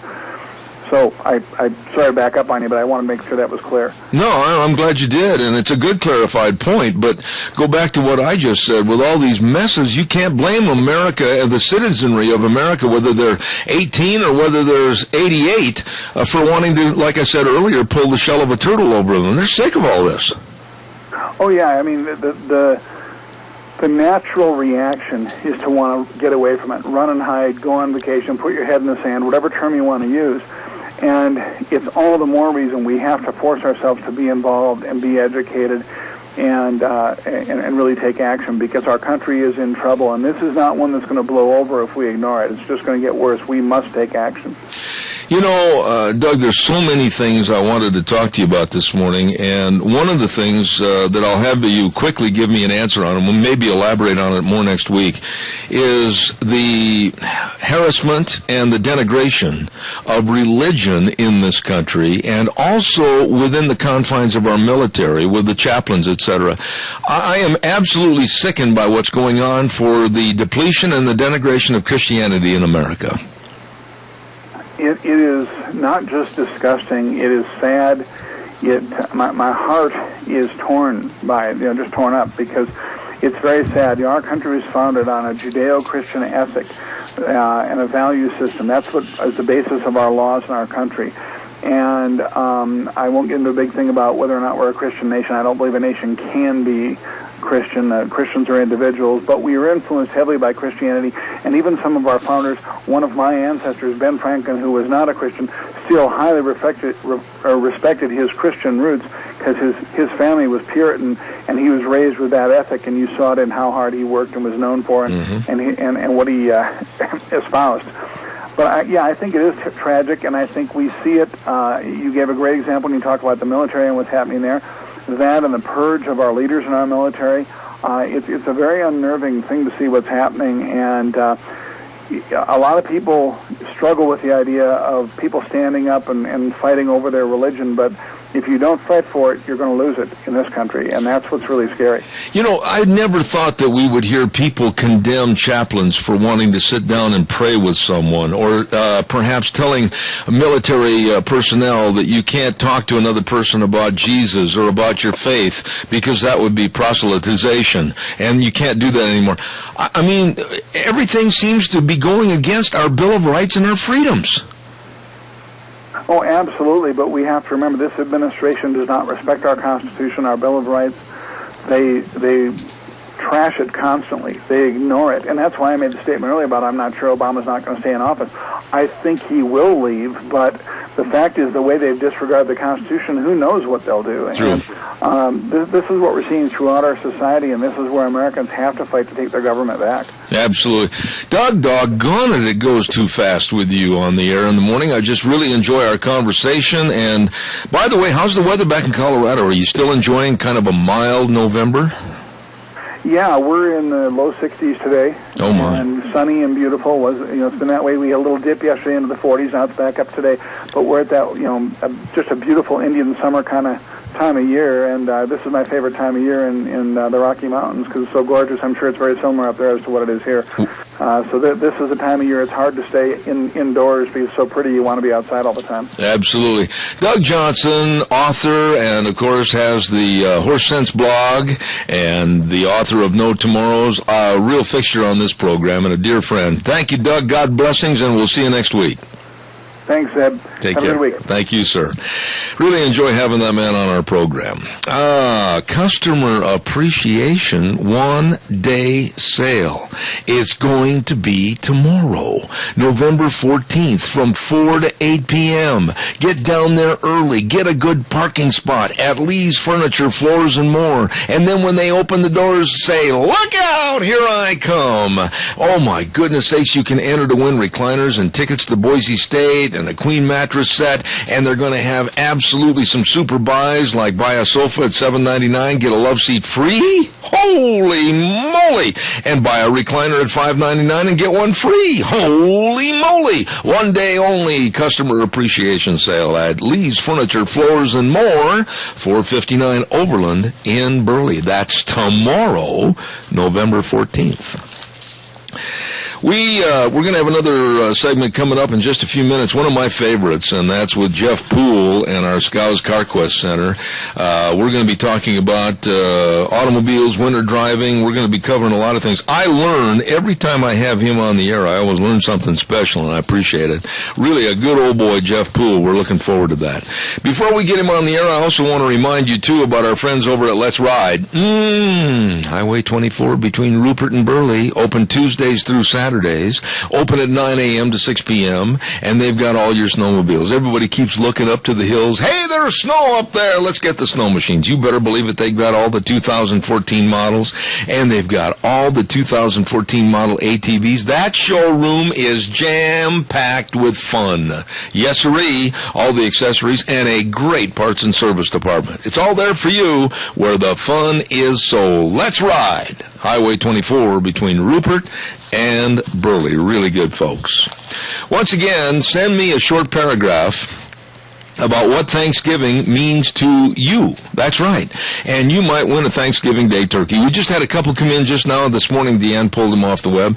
And all you have to do is send them to my email, zeb@theranch@hotmail.com. Zeb@theranch, and then the @ hotmail.com. And we want to say thank you very much to Smith's Food King, and along with myself, Zeb at the Ranch, and Ramsey Heating and Electric, wonderful people. Valley-wide Home and Ranch, thank you very much. I appreciate everything you do, and you might win a free turkey. We're going to be giving 4 away for Thanksgiving, so get those in as soon as possible. Right now, it's time for In the Driver's Seat, presented by Scows CarQuest Centers in Rupert, Burley, and Heyburn, and co-hosted by, boy, this guy knows all the answers. I wished I was as sharp as he was about vehicles and how to take care of them, and that's Jeff Poole. And don't forget, for all your automotive needs, every detail matters all the time, every time at Scows in Rupert, Burley, and Heyburn. Good morning, Jeff Poole. How are you? Good morning, Dad. How are you? I'm fantabulous, and I hope everything's going well for you. I know you're busy every day. We've got some questions this morning, and then I want to ask you. You always have some great subjects that you want to bring up and discuss, but I'm just going to throw a couple of questions at you, first of all, about some wintertime driving. How's that? Great. All right, here you go. You got your Answer Man cap on this morning? I do. All right, good. This came in from a gentleman that lives over in the Jerome area, as a matter of fact, and he wrote, and I'm going to give a short synopsis of his letter, and he says, do I need to buy 4 studded tires, or do I just put them on the rear wheels? You should actually have all 4 studded tires there. I am not a tire expert by any stretch, but you know, from what I understand, you definitely want to have all 4 on there. From what I understand, the vehicle could track differently. Mm-hmm. You know, you're going to have a whole bunch of grip. Maybe a front-wheel drive or a rear wheel. You know, maybe a good tire person could answer this better, but I believe the vehicle would track, or possibly could track wrong. Okay. What I mean by that is the front end is going to pull differently, or say the back end is going to pull differently. I believe you do want to have all 4 set of tires, yes. Okay, so boy, if you had to hit the brakes, you could end up covering all 4 points of the compass at the same time, right? Very possible. Or taking off. Like I say, it's I believe the vehicle would track differently. Again, I think, maybe we can get a call in from a good tire guy that would know that for sure. All right, now we got a letter in from evidently, this is kind of funny, we got a letter in from a teenager, and I'm assuming it's a boy, but he says, quote, "My dad tells me not to play the radio during the winter because it drains the battery. Is that true, or does he just hate my music?" I'm pretty much thinking he doesn't like his music. All the components in a vehicle are designed to be on at some point. The charging system is there. It's designed to run up to everything in the vehicle at once, without a problem. If you're some of these guys, it kind of gets back to what we was talking about with battery technology last week. If they've got a big stereo system in there or laptops, a lot of new stuff people are packing around in their vehicles, then it could actually become a draw on the system, and that's why it's important to have the right batteries in there, proper alternators, etc. Okay. I'm going to give you two more questions, and then I want you to tell me about what's cooking at all the Scows CarQuest centers. This next question comes in from a lady over in Burley, and she said she saw a television advertisement, and I know the one she's talking about, and she says, "Will a bag of kitty litter really help me get unstuck from the snow?" That's been around a long time. I personally never used it. I know a lot of people that have, and they, they'll come in and they'll buy 4Drive from us for a couple of reasons. It gives them some weight in the vehicle, and also, it must work. There's a lot of people that do it, and I could see where it would work. Anything you can put down on, say, the ice to give you some kind of bite, I do believe that would work. All right. And the last question I've got for this morning is, and this is a good question, I think you're really going to have to think about this one because I think there's some variables here that we need to discuss. In the winter, if I get stuck out in the middle of nowhere, should I stay in my car with the engine running? That's a very good question, and there's been a lot of cases where this has happened. Case in point, there was a couple, I believe, here from Idaho that traveled with a baby, and it wasn't a good thing. Luckily they were safe, but they got really lucky. And in the event of bad weather and you are remote like that, the key word is you are remote. If you're having a hard time traveling, you're going to have, a hard time having somebody look for you, too. If you got plenty of fuel, I would stay in the car. I would definitely advise staying with the vehicle. It's much easier to spot a vehicle than it is a person wandering out in the wild. And also you may not be prepared for the conditions you're in, and sometimes you got some distances to cover. If you're best to stay with your vehicle.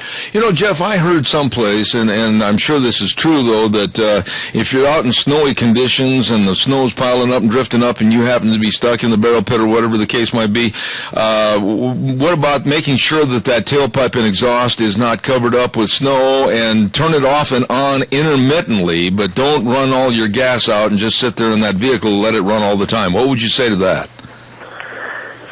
Well, we're kind of getting into something that can get severe. Some of these things could, if it's a real bad storm, person could sit there a while. Yeah. And it's important to have them emergency things we've talked about in your vehicle. A little bit of food, blankets, clothes. But in the event you are going to run the vehicle, first thing, take a look at the fuel. Plan on being there, and you want to ration that fuel just like you would anything else. And you hit a good point. If you are in bad snow, you're blowing, drifting, you want to keep that exhaust where it's clear. Asphyxiation happens pretty fast, and you wouldn't even know what's happening. That's the problem with that. So you want to keep that nice and clear, and like you say, be smart about it. Ration your fuel. Plan on being there a while if that's the case. Jeff, this time of the year, and this is my own personal opinion here, we, I think, have been lulled into a false sense of security because we've had such a nice, mild fall. 60 degrees, it's the middle of November, almost Thanksgiving, and we're outside in our shirt sleeves.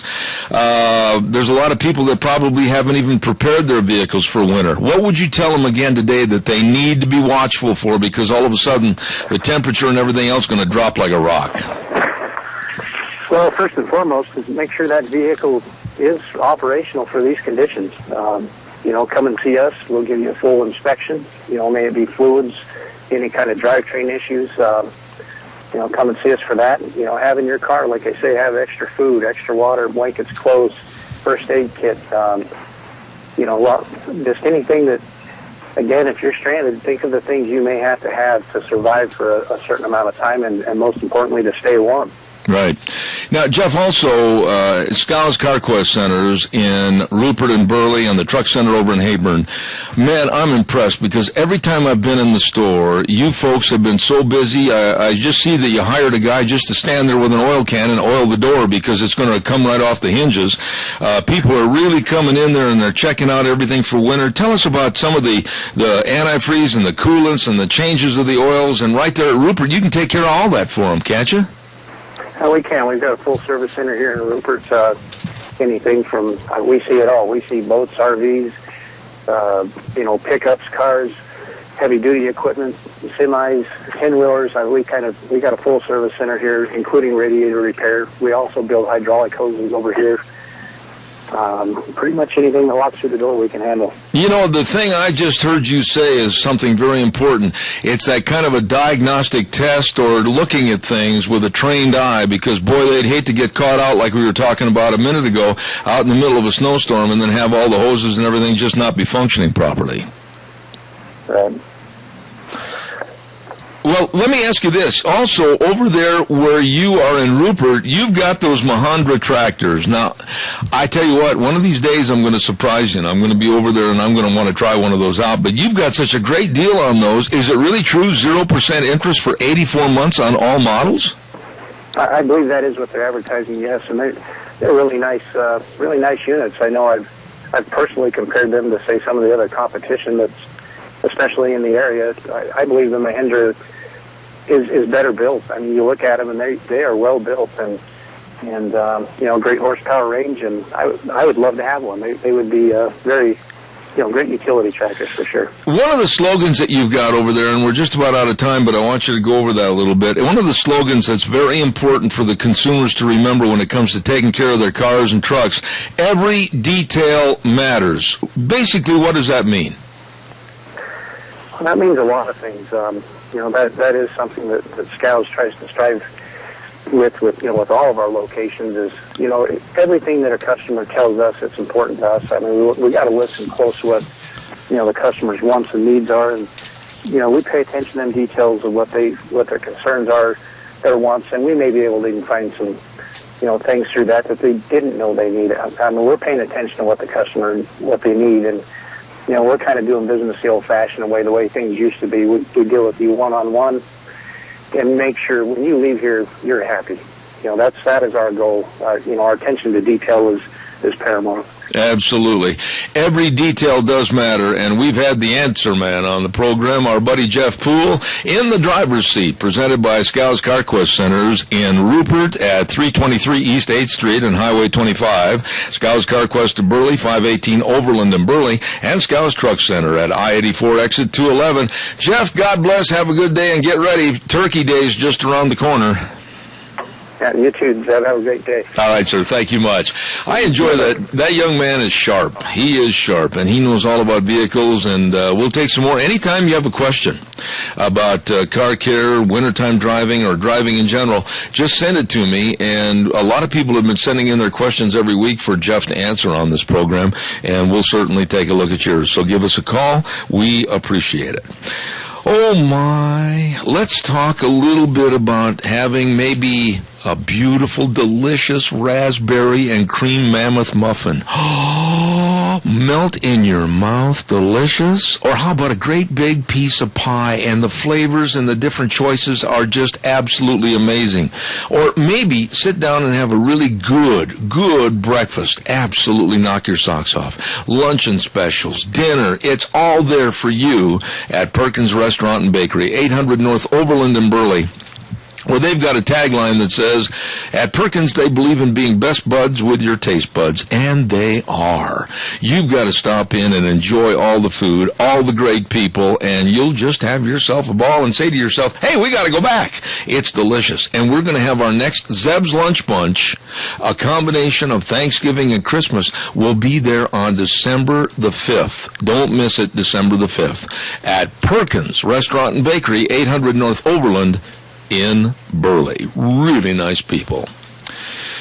All right, give us a call, 436-2244, 1-866-927-4587. Tell you what I'm going to do. I'm going to take some of your calls, but I just want to make a statement before we go to Michael Rogers' weather. And this may upset a lot of people that are staunch members of the Republican Party. I mean this when I say this. And I'm not afraid of offending you because this is an honesty program. It's not going to be one where we favor one over the other, Democrat over Republican or vice versa. If I think you're wrong, I'm going to tell you I think you're wrong. A note to the Republican Party. Grow up, listen up, and wise up. You have an opportunity right now. You have an opportunity that's been handed to you. I mean, literally handed to you on a silver platter, to show America that you can provide better, smarter leadership. And don't blow it. And when I say that, you had better figure out a way right now to get along with and try to appease the bad negative vibes that are going on between the Republican Party, the establishment, and the Tea Party. We both know, you, the listener, me, we both know there's got to be something done. This fragmentation, this hatred, the John McCain's, Lindsey Graham's on one side, the Ted Cruz, the Marco Rubio's on the other. I don't like them. I don't think they stand for that. I don't want to do this. I think they're too vocal. I think, quit it. Quit it today. Grow up. I absolutely am sickened by the alliances of argument that they're putting forth to alienate people within their own party. Here you have, and I'll go back to say what I said a moment ago, and a golden opportunity. This is like a huge big goose laying golden eggs worth millions of dollars. You have an opportunity right now to combine forces in a show of strength and solidarity and put Obamacare and the Democrats on the run with their tails on fire. But you would rather sit and bicker and you know what else against each other, and it's absolutely pathetic. Caller, good morning. You're on the air. I agree with you totally. Get together. Join. The Tea Party and the Republicans better join. I don't see why they can't get this thing settled, Fred. It's for the betterment of not only the party, but it's for the betterment of America. It's the betterment for the betterment of America is right, and that's our country. They better look out for it. Yeah, I appreciate your call this morning, my dear friend, because when I hear the John McCains and the Lindsey Grahams and others of the staunch Republican establishment condemn the others, and look at Peter King from New York condemning Ted Cruz, enough of this garbage, and they better work it out, and they better get it settled behind closed doors, even if they have to come in with a bunch of first aid kits. They better get it done. Absolutely, I'm with you all the way. I'll tell you, these people that condemn Ted Cruz, he's one of the best we got, he and Mike Lee. I agree, and thank you for your call, my dear friend. Thank you. These guys are not afraid to stand up for what's right for this country. This moderation, this attempt of appeasement is sickening, and it's time that we saw somebody stand up with a little courage and say enough is enough. This bickering and this infighting has got to stop, and I don't care. I'm going to get somebody from the Tea Party, and I'm going to try to get one of the staunch of the Republican establishment on the air, and I'm going to tell them they're both acting like a bunch of jerks and they better get it settled. That's right. You got it. All right, Fred. God bless you, man. Thank you for doing that. Thank you. Thank you. I appreciate your call. Thank you much. You bet. There is no reason for this. In the last election, the power was there. The value of our Constitution was there. The value of what America stands for is there.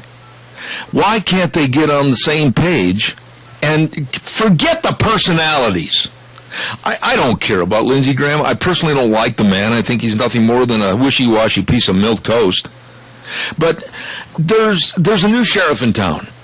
And there's an ability right now to take over and show America that you were right about Obamacare. Show America you're right about the debt ceiling. Show America that you care about foreign policy. Show America that you want to be a leader instead of bickering like a little bunch of kids on a school ground. This is so asinine, the way the Republican Party is acting. I condemn you for your actions. It's got to start on a local basis. It's got to go to a state basis. And then it's got to go national. And if there's any Republicans out there, again, I'll put them in the same phrasing with backbone that want to call me on the air and demand that I'm wrong or condemn me, feel free to do so. I'm a big boy, got big shoulders. But it's time to end this infighting and try to accomplish something for your constituents. What a novel idea. Time for the weather forecast right now, and I'll wait for your calls. Wonder if I'll get any. Magic Valley Chalet and Upper Crust, 1367th Street in Heyburn. Oh my goodness, they've got all the fresh cheese, and they've got delicious ice cream. And upstairs at the Upper Crust, you're just going to love the menus. The food is fantabulous. You're going to just absolutely love it. All the different flavors of ice cream, and I'm telling you, you're just going to have a ball over there. They've got Christmas baskets starting at just $15.95, and they can deliver in the Burley Rupert area. They also ship anywhere in the United States. Wonderful people, the Magic Valley Chalet and Upper Crust, 1367th Street in Heyburn. Here's Michael Rogers with the weather. Hello, everybody. Michael Rogers from MichaelRogersWeather.com. Nice day today, 61 for the high and 48 for the overnight low. You're going to see a lot of sun, and you're going to see more clouds than sun, but you're not going to see anything come out of the clouds. So we're going to call that partly cloudy for today. More of the same for tomorrow, but the temperatures start to get cool. We'll be in the low 50s by the time we get to the weekend, but otherwise, it's fall. It's the Magic Valley. It's the weather. So enjoy it. It's the only weather you got. All right, Michael. Thank you. I appreciate that. Magic Valley Chalet and Upper Crust bringing you the weather this hour. Thank you so much. Caller, good morning. You're on the air. Again, Jeb. I go along with what you say, and I'll tell you what. If them politicians would spend more time on the floor of the Senate and the House of Representatives doing their job that they was voted in to do, and instead of spending so damn much time on the television, look like pretty boys out of the Vogue magazine, they might get something done. Al, let me ask you a question, and I say this with all due respect because you know it's the truth. You are a news junkie. You really follow the news. Doesn't it sound completely ridiculous to you that we would have Republicans and Democrats negotiating with Iran and trying to give this nation that is absolutely comprised of thugs and punks that want to try to blow up the world, we can negotiate with them, but the Republican Party can't negotiate with the Tea Party to show solidarity and strength? What kind of idiots are involved? Well, that's what I mean. Kerry should never have been voted in as Secretary of State. Not the way his attitude was during Vietnam. That's the biggest mistake we've ever made. One of the thousands. And the people that voted for him, I hope you can live with your conscience, people, because you brought the destruction of the United States down on your shoulders, nobody else's. But let's just stay with the party for a minute. And you've followed this. You've seen the animus that comes from the John McCains and the Lindsey Grahams and the Karl Roves versus the Ted Cruzes and the Marco Rubios. You know, I'm fed up with it. Now is a golden opportunity. And, Al, I'm telling you, it may be the last chance ever for the Republican Party to show some solidarity and take over and show strength and rectify these problems. That's right. And if they want to vote maybe a woman in for president, forget about Hillary Clinton. I would vote for Condoleezza Rice in a minute. Amen. I said that the last election, or 2 elections ago on the first one for Obama. That's when I was called a racist. Get Ben Carson in there to help her. Amen. I appreciate your call, my dear friend. God bless you. But our people, they're just not doing their job back there. They spend too much time on television looking pretty. Well, yeah, but wait a minute, though. It's not just back there. It's on a local basis. It's on a state basis. It's on a national basis. There's times that you need to have a little animus and maybe a little shouting and a little shoe pounding, but right now the Republicans and the Tea Party have got to come together. I think it's past time. They've got to be working into the 11th hour to try to come together with some solidarity to right the ship, because this is an opportunity that's not going to be here long. Let's go back to World War II when the people got together and they said, okay, we've been attacked now. We're going to start kicking butts and work together like we used to do. Instead of this old missy-matchy, well, they get along, so, you know, I'm going to go home and take some time off and to hell with what I'm supposed to be doing. Yeah, I agree. Al, thank you. God bless. You know, this may offend some of the so-called Republican leadership in this area, and for that matter around the region, if they're listening in. Why don't they call in? You know, I can't see an excuse. I cannot see an excuse as to why this problem, if there is one, has to be so distorted as to where we have a rift like the Grand Canyon between the Republican Party and the Tea Party. I don't understand it. It makes no sense to me. Because when you look at both sides of this issue, they supposedly are saying what's better for America and their constituents. Well, then get together and show some power in numbers, and your leadership will be much more respected. Give me a call, 436-2244, 1-866-927-4587. Well, I'm waiting for your call that I should have coming in. I want to remind you the Kirk Webb benefit roping is going to be this weekend, Friday and Saturday at the College of Southern Idaho, and it's going to start on Friday, enter at 4, rope at 5. On Saturday morning, they're going to enter at 7:30, rope at 9, and they're going to have all kinds of different ropings and great, great prizes, and quite frankly, a lot of money up, too. And it's a Kirk Webb benefit roping at CSI. It's a Wrangler roping coming up this weekend on the 15th and 16th at CSI in Twin Falls. Good morning, caller. You're on the air. Zeb, they're on the front page of the Times News this morning, they talk about this gateway thing. Since when does the BLM have the power and the authority to okay this transmission line to go through private property? Yeah, but wait a minute, Bob, back up. If you've been following what's been going on in the news for the last 12 years, when Agenda 21 first came out in front of everybody to where there's a declaration that no longer our private property rights will be adhered to or honored, you shouldn't be surprised by this. Well, I'm not surprised, but damn, some of this stuff has got to stop sometime. Yes, it does. And you know what? It takes you, it takes me, it takes everybody in the audience to stand up like these property owners are saying. They won't even allow surveyors on their property, and I'd be right there standing with them. I wouldn't let one of those surveyors on my property that would destroy and desecrate everything I've worked for. And my heart goes out to these people. I think that they absolutely should put up a fight, and if bloody noses are necessary, so be it. And I think that bloody nose thing ought to pertain to a whole bunch of other things that's going on. Well, I'm just fed up with politics in general, Bob, because we're seeing this infighting that hurts nobody except the constituents. The main part of anything in America is the constituency. And when we see the Republican Party divided with the Tea Party, and then we see what the absolute idiocy is from the Obama administration with the Democrats, something's got to happen to get this thing right, Bob. It's a complete chaotic mess. Well, I'm thinking the thing that's going to happen is Obama's going to keep himself in and declare martial law or something, and we're sunk. Could be. I hope I'm wrong. So do I. Thank you. Bob, thanks much. Have a good day. You know, I am shocked, and I'm a little bit dismayed that somebody from the Republican Party didn't call and at least say, well, Zeb, you're wrong, you're wrong, you're wrong. Or somebody from the Tea Party call and say, you're wrong, you're wrong, you're wrong. They're out there listening. And this is an open forum show. I have asked many times to have the Democrats call in and explain and back up or give reasons for their platforms. They won't do it.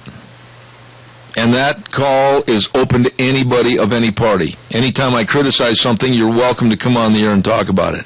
But right now, I will stand up and say that we're acting like a bunch of school kids fighting on the playground, and if they'll negotiate with everybody else around the world, and they can't negotiate between the two of them to come up with some solidarity, it's absolutely childish. Absolutely childish.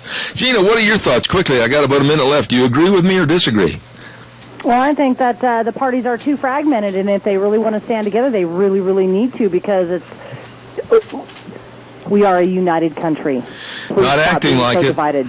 Not acting like it. No, we're not acting like it. We're acting like a whole bunch of little kids on a playground who's fighting over the same toy. Yeah, this party system, I'm getting so sick and tired. Well, that's not part of our platform. That's not part of our party. Somebody that shakes away a little bit and shakes and bakes and want to have perhaps a different viewpoint, they condemn them. Hey, wait a minute. Let's sit down like adults and have a real conversation about what's best, not for them, but for us. Bingo.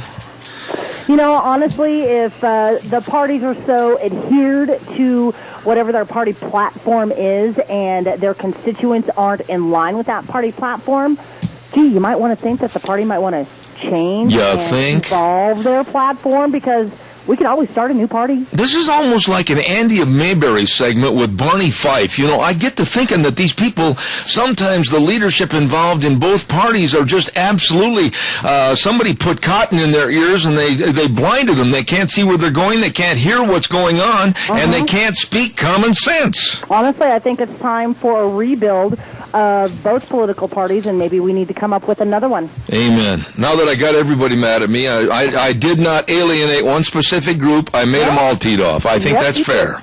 Very fair. Okay, I'll be back in 6.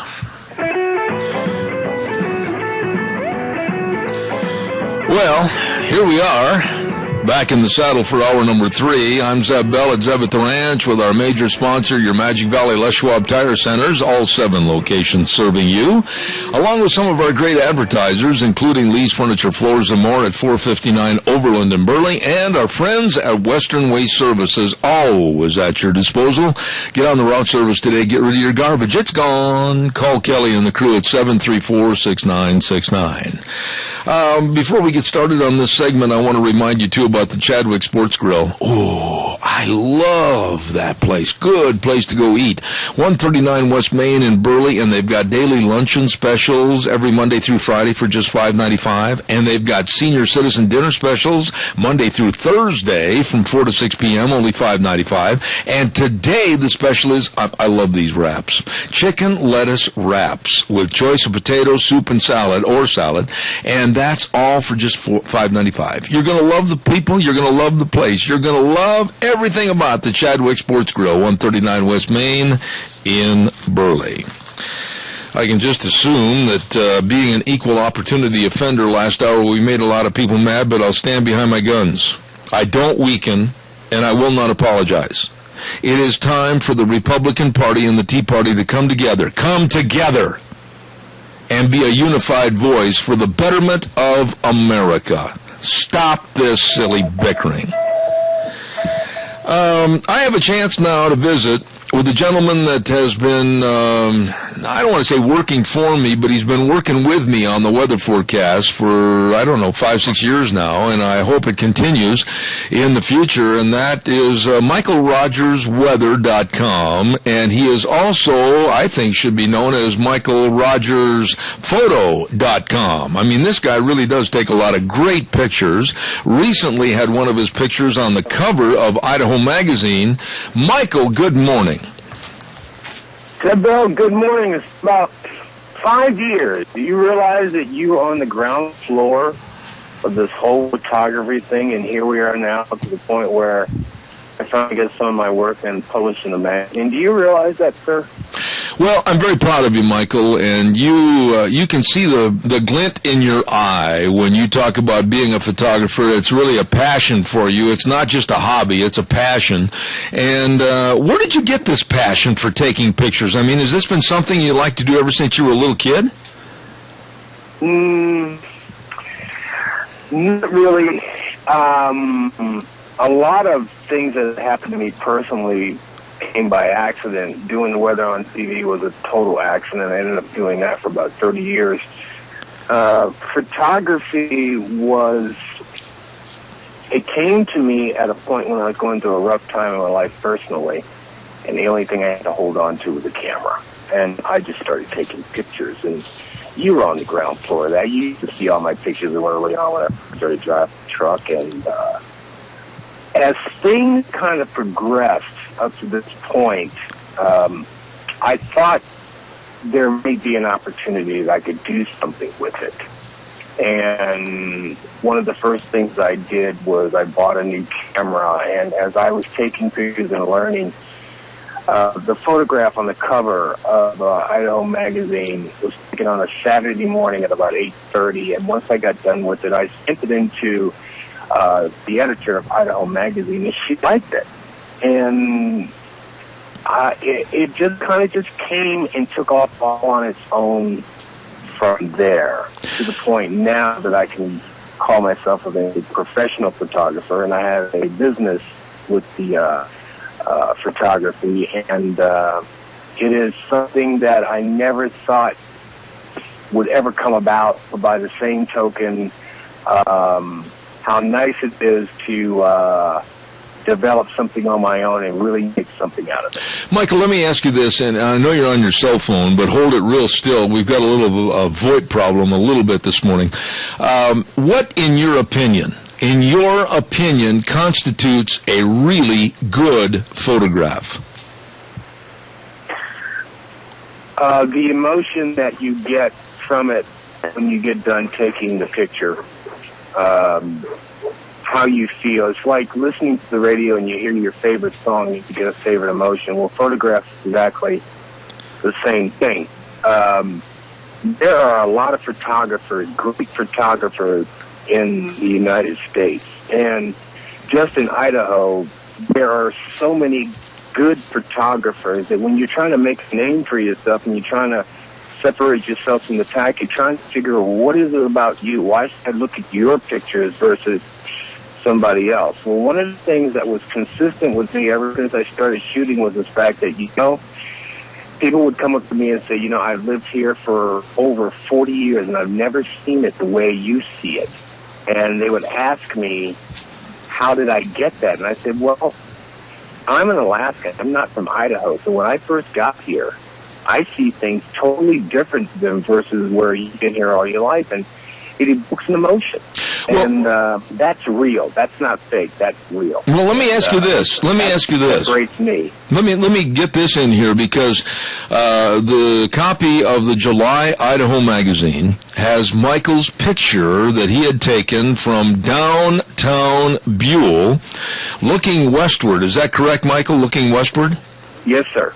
And the picture is absolutely one that causes one to wonder, really, is that Buell, Idaho? Because I've been in Buell thousands of times in my 43 years of living here, and I can't remember ever seeing that image in my mind. It's an amazing picture, and you even had people that live in Buell's question as to whether or not that really was Buell, Idaho, didn't you? I had so many people question that. In fact, how this all came about was I posted that on Facebook, and I got 62 comments from people arguing amongst themselves because they didn't recognize Buell. And they're actually arguing. They're arguing. One person is saying, that's Buell, another person saying, no, that's not Buell. I lived there 45 years, and that's not Buell. And what really threw them off was the windmills at the top of the ridge where they were not there before. Mm-hmm. And you're exactly right. People will come up to me and go like, I've never seen it this way before. I've never seen it. Well, when you're in a tractor trailer, you see things differently. And one of the things about my photographs is that I'm looking from the seat of my tractor trailer, and I'm sitting up pretty high, and I see things totally differently than you would if you were sitting in a four-wheeler. When you take a picture of a certain subject, I don't care if it's a horse or a group of horses out in a field, or whether it's a scenic picture of a downtown area or the desert or the mountains, do you have a goal in mind as to a particular kind of a story you're going to try to tell with that picture? Every photograph I take has a story, and up to this date, I stay with that story. I'm not one of the photographers that will write a date on the calendar, go to this particular place, and go shoot pictures. I will look at what I'm going through, and I put the story together through the pictures. Case in point, when I went out and shot the Cauldron Lynn, I'll never forget it, because what was really interesting about shooting that was not shooting Cauldron Lynn, but actually getting to there. It was such a pretty day. I'm shooting Mount Harrison, Catch Peak, and I go down in the canyon. The first thing that came to my mind is that, it's amazing, and it's also very awesome to have a canyon in your backyard. Yep. But, along with that shooting of Cauldron Lynn, the history that happened there with the many, many deaths of the French fur trappers that were caught in Cauldron Lynn and went to their demise, the power of the water, the power of the Snake River, but also the great chasm called the Snake River Canyon. I mean, that gives you quite a bit of history to record right there on film as it is. Anything in the state of Idaho that deals with the Snake River Canyon is history unbelievable. You're talking about the Oregon Trail. You're talking about when you drive from here to Salt Lake City, that 114 million years ago, this whole place was underwater. And every time I look at this and every time I shoot, I definitely think about that history. And there's some places that I see that I just take pictures. Case in point, the rapids there, Cauldron Lynn, those trappers were in boats way back at a time where they were just wooden boats, and they actually thought they could get through there. And they didn't make it. They didn't make it at all. 3 Island Crossing in Glen Ferry is another situation where people, immigrants, are trying to get over going west. They tried to cross the Snake River, and they couldn't cross it. They were getting killed, and the only people that helped them cross the river were the Shoshone Indian tribe. So there's so much history that puts together a story that when you take a picture of the Snake River Canyon, you really have something to shoot. Michael, let me ask you this next question, and this is very naive on my part because I am not a photographer. I take a disposable camera and just shoot a picture. That's good enough for me. But is it harder to tell a story when you're shooting scenic pictures, or harder to tell a story when you're shooting people? It's easy for me, period, because of my background in radio and TV, where I had to tell a story about the weather. I had to tell a story about certain stories. I grew up telling stories. I talk a lot. I have a big mouth, and I talk more because now I'm a truck driver, and I spend like 8-9 hours in a truck, and I don't talk to anybody. So when I start talking, people look at me and they're like, you need to shut up. But when you, with me, it's so easy because I focus on the story before I focus on the picture. I look at what's going on, and then once I take the photograph, I really am true to my feelings on what happened and how I got that photograph the way it is. So for me personally, telling a story is a piece of cake. It's real easy for me. What about today with the high technology? I mean, everybody can instantly see this. They can talk to somebody here. They can, with the high tech, they can basically do anything. Has high technology today, has it diminished the value of good photographs? I think it has.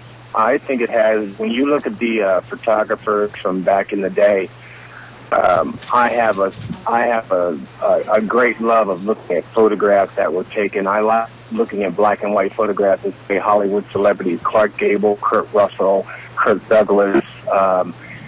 When I look at those pictures and how they still are as good as they are from back in, say, 1946, 1952, believe it or not, those photographers back then were really the true artists versus what's going on now. I mean, it's so easy to take a picture now and make it the way you want and make it really nice that when you look at how it was done before, you're taken back. The photo. My best picture ever is the Time cover of the Navy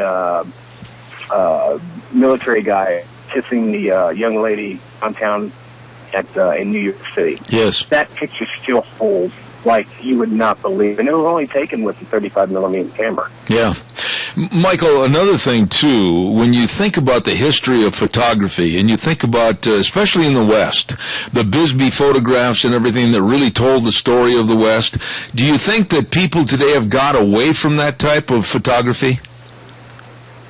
I don't think they've gotten away from it. I think they don't understand the history of the West and what people had to go through to not only get here. There are a lot of people, and I take a lot of Idaho photographs, and one of the things I get this feeling, when you're in the state of Idaho, you're in a place where when people came out here, other people told them, like, you can't grow crops, you can't do this, you can't do that. And look at what you're doing. Most resilient people in the world are in the state of Idaho. I got here as a weather guy at the end of a 6-year drought, and you people made it. No water for 6 years, you know. And when I take pictures and when I go to these places in Idaho now, I have this enormous sense of pride to know that there's a group of people in an area where other people says you can't do this, and you did this, and it's so beautiful. I always have said that Idaho was the best kept secret in the United States, and it still is. When you take these pictures, and believe me, I've seen you click, literally hundreds and hundreds of pictures. What about the future? I mean, are you kind of laying ground for the day that you can stop what you're doing and just primarily be an independent, funded only by your pictures photographer? Oh, yes. If I could, I tell people now is like, I'm right there, but I still cannot quit my day job yet. You know, I have every intention on, stop, putting up the truck. Although I have to be realist, and you can understand this. If it wasn't for the truck, I wouldn't be talking to you right now about pictures. Because that's how it all got started. Sure. Mm-hmm. So with me right now, my goal is to be the best photographer in the world. I have a goal of selling a picture for $1 million, and I have every intention on seeing all the way through. And right now, I'm not even saying I'm going through the growing pains. I'm just going through the process, and it's a process. Normally, for a photographer, it's about 10 years before you get to a point where you're actually doing it for a living. I'm year number 3. And just to finish this up, with that magazine cover from where I started, you remember when you saw my first picture in 2008. Well, now it's 2013. Nobody gets there that fast like I did with the cover on a magazine, like I did. I know the arrow is pointing up. Only this time for me personally, I understand the process. So, because I have no patience, I'm okay with where I'm at right now because it's right where I'm supposed to be. And I see really good things with it. And the hard part is that I'm going to have to give up the truck. But I have to remember it was the truck that got me to this point. Yeah. Are you, what would you tell younger people that are listening and perhaps very, very interested in photography? Does it take an arm and a leg financially to get started, or can they do it with quote-unquote mediocre equipment? You know, in America, in this country, there are a lot of success stories, and one of the great things about success stories is that how the successful people got to where they were, not doing the normal things that you need to get there. Photography is very expensive. Photography is very, very intense. It's exhausting. What did it for me, and what I can share with someone else who may have the interest in doing that, telling them right off the bat, it's expensive, it's exhausting. But if you have something, and if you believe in yourself, you will get there. My famous quote that was done by me, I didn't steal this from anybody or anything else like that, and I'll never forget it, because when I took that picture of Buell, Idaho, the first thing I said was, like, if you're good at what you do, trust it. Yeah. Now, the editor of Idaho Magazine, once I put it on the cover, I remember the day she called me.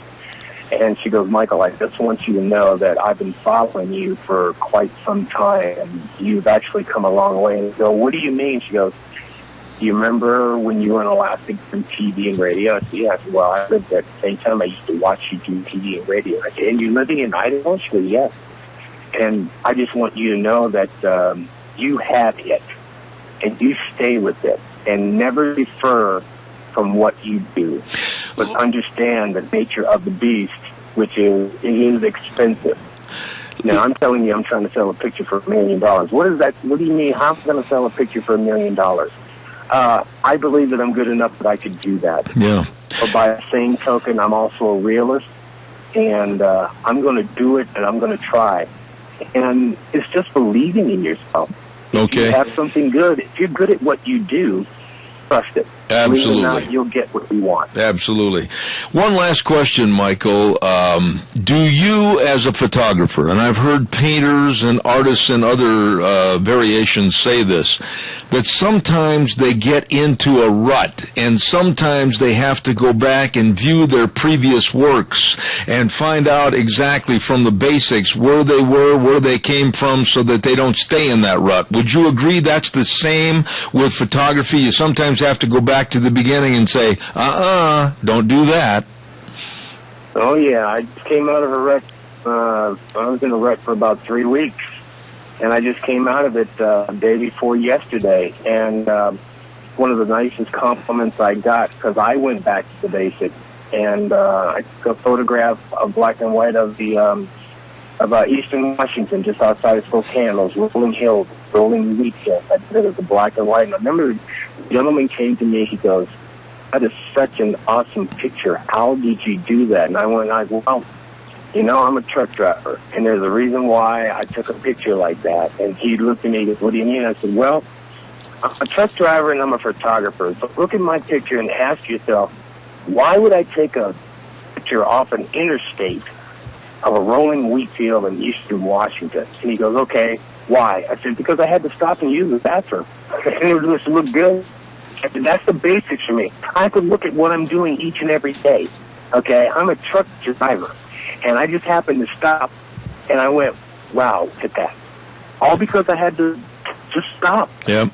And that's the basics for me. If I try to go shoot the Snake River Canyon right now, the bridge, and plan it, write it down, and set my... It doesn't work for me. I have to look at the moment of where I'm at, what I'm doing, and what I'm feeling. And I'll see it. And then I'll just shoot it. And everything else takes care of itself from there. All right, one last thought. I've only got 30 seconds left here, so give me a short answer. MichaelRogersWeather.com. What about Michael Rogers Pictures? How do they go about checking out more about your photography? I'll make it real simple because I have a website. I have two websites, but the main website that I'm actually selling my pictures on is called Captured Moments Digital Imaging. And if you go on to my Facebook fan page, you will see the link to that, and you can go straight from there. The beauty of my website is that you're able to download the pictures right then and there. You want to download a picture for a wallpaper on your computer, you can see the photograph that you like. You can pay for it online. And as soon as you pay for it online, you can download it on your computer. It'll take you all of about 5 minutes. All right. MichaelRogersWeather.com, my weatherman for 5 years, and hope it's another 5 or more. And God's blessings to you with all your photography. You're doing a great job. Thanks for taking the time to come on our program this morning.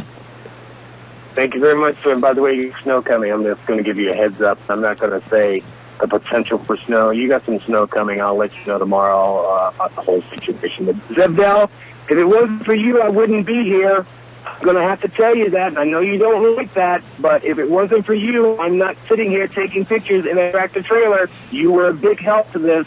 Thank you very much for not giving up on me and believing in me. God bless you, my dear friend. Take care, and we'll look forward to talking to you tomorrow morning. MichaelRogersWeather.com, and an excellent photographer. His pictures are really good.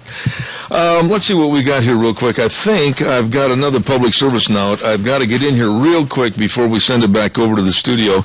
A little sadness here. I understand that the Snake River Flats Chorus is going to be closing the doors after serving the area for 45 years in song, and they're going to be holding a free will donation show on Saturday, November 16th, this weekend at the Wilson Theater in Rupert, and the show's going to help the Wilson Theater renovation projects, and they're going to have the Variations and the Twin Falls Magic Chords to perform one last show. Help celebrate 45 years with the Snake River Flats Chorus this Saturday the 16th at the Wilson Theater. We're going to send it back over to Gina in the home studio. We'll be back in just a few more minutes. And now back to Zeb at the Ranch on AM 1230 KVAR. To reach Zeb, call 436-2244 or toll free 1-866-927-4587. And now, here is Zeb Bell. We're going to have our guest on the program in just a moment, but before we do, I want to remind everybody about the Rupert Bookstore and Office Supply, 515 5th Street in Rupert. Yes, don't forget the great big holiday fair on the square this Saturday, November 16th. You better believe it. That's going to be from 10 a.m. to 4 p.m. And then don't forget, too, the bookstore's annual pre-Christmas open house is going to be Friday, November 22nd. All kinds of great savings throughout the store. So there you go. Start your Christmas shopping off right at the Rupert Bookstore and Office Supply, 515 5th Street in Rupert. Number to call, 436-5661. You know, every time I call this gentleman, he always has a interesting topic to talk about in regards to Cassia County on behalf of the Extension Service, and we're going to go now to the Cassia County Extension educator, Joel Packham. Joel, good morning. How are you, sir? Good, Zeb. How are you this morning? Well, you do an excellent job on the radio, and I just recently was sent the Cassia County newsletter update, and I was more than happily surprised as to the way you vented your frustration about agriculture. Give us a little background about that op-ed that you wrote for the newsletter. Well, I had attended a meeting it's a national meeting, and Secretary Vilsack was there. He's the Secretary of Agriculture for USDA, and he was talking to a whole room full of extension educators, and he was talking about how we need to return to our roots of agriculture, and he painted the picture of what that was, and it's the small, the family farmer that is working hard and spending, hours and hours and doing all of this, and he just barely makes it, and that we have to buy local food, and we should be looking at farmers markets that's where the food is being produced, and off of those kinds of farms, and I was just sick about that because I just don't think that's where agriculture really happens. Well, no, let me interrupt right there, and I don't mean to be rude, but you're making a really good point because those are the days of the past. And today, with the mass numbers of people all around the globe that need the nourishment, need the food, the little backyard farm is not going to cut the cake. And it almost makes me think that Secretary Vilsack really has either jaded thinking or not very educated thinking about what farming's all about.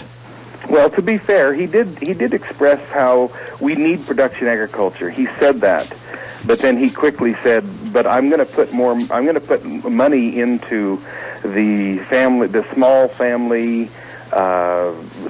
Small farm, buy local type program where where the food is going to go into farmers markets, and obviously that's not a bad thing, and it's a small niche for a certain number of people that is going to be really good for them, but that in itself is not agriculture, and I just thought it painted the picture of what agriculture is not in the United States. Joel, my fear has always been, and I've been heavily involved in agriculture all my life, and my fear has always been that America in general, the populace will sooner or later develop not a mistrust, but maybe a non-appreciation for agriculture, and just basically say, oh, well, if they can bring it in from Brazil, that's all right. Oh, well, if they can bring it in from Argentina, that's all right. And really not pay homage to the American farmer and rancher, because once a country loses its availability of producing its own food, you're looking at a country that's subservient to anything the world wants to do to that country.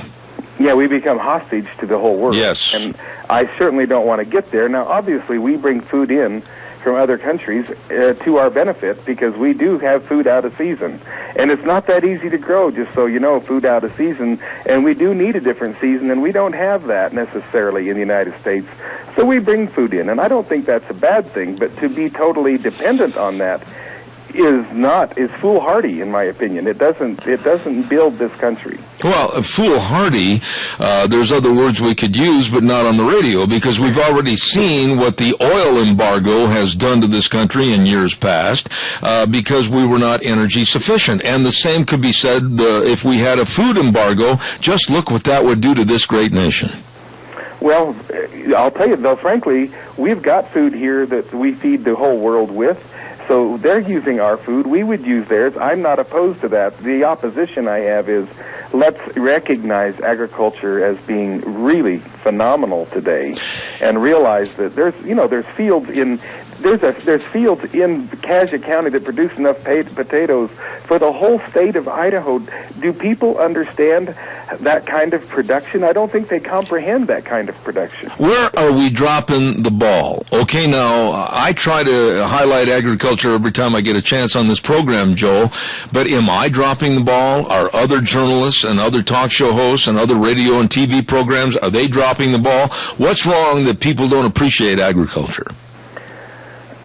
Well, I think the media certainly has dropped the ball in several places, that not you specifically, but the media as a whole certainly doesn't give agriculture any kudos. And the beef scare with Oprah Winfrey was an example that she said something offhand. Well, all of a sudden, that offhand remark, people stopped buying beef in the supermarkets. You can't be that naive about food in this country and not expect there's going to be some ramifications to what people say. And I think we offhandedly say things and do things that are very damaging to agriculture in the United States. And I don't know why we're getting such a bad rap. We're using less chemicals.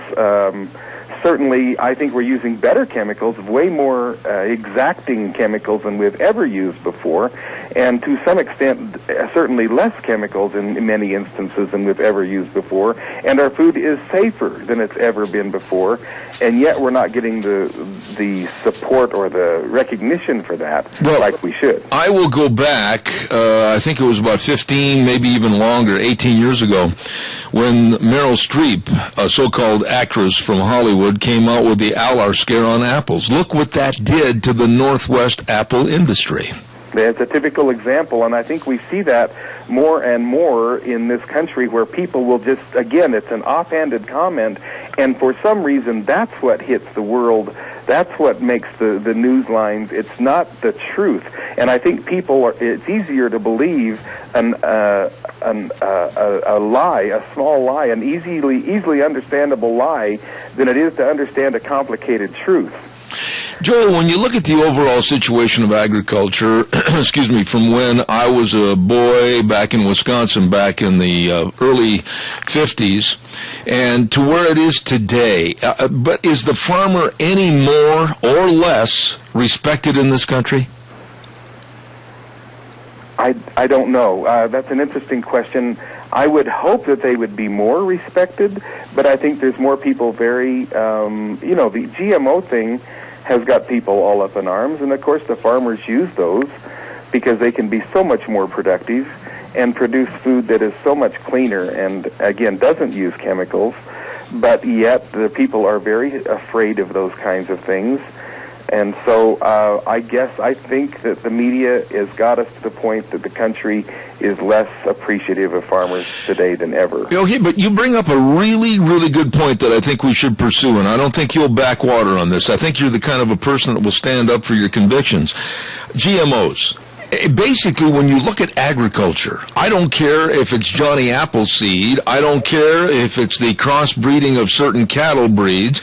Basically, GMOs have been going on for a long time. Why is there this public outrage and outcry all of a sudden?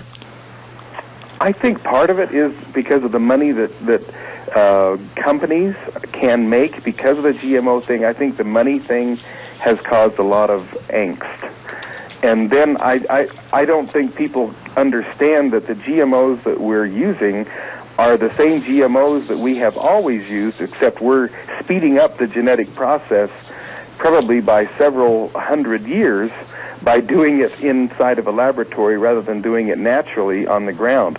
But obviously, plants modify every day genetically. They genetically modify themselves daily, and so we're helping that and putting in genes that are extremely helpful to the country and to the world and to agriculture and to the providing food for all of us. There's an organization that I've been very, very close to over my many years as a broadcaster.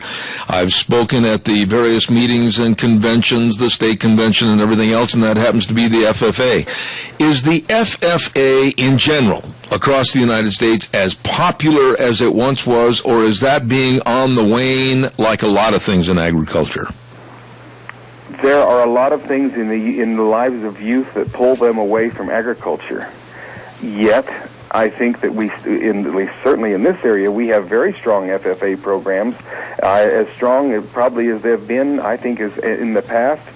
Some are more strong, obviously, some not, but world or countrywide, with less and less people being involved with agriculture, I think they're probably on the waning end of the world. However, if we would ever realize that is where science can be taught, is inside of an FFA program, and those FFA educators, I think we would find a tremendous home for teaching science into the cities or to more metropolitan areas that would help people, help them understand that the science is so important and so phenomenal that we're using today. I think they would find it very useful, but I don't know that that's used as well as I think it could be. Do you think that agriculture in general sometimes is used as a kind of a pawn, if you will, when Washington, the Democrats and the Republicans try to formulate the Farm Bill, and then they put all the different pork in there and all the other additives, and then it comes out as the Farm Bill, and then the nation looks at it with all the pork and all the wastage, and then they condemn the agricultural people, the farmers. Do you agree with me that sometimes politicians and the farm bills are absolutely doing more to denigrate agriculture?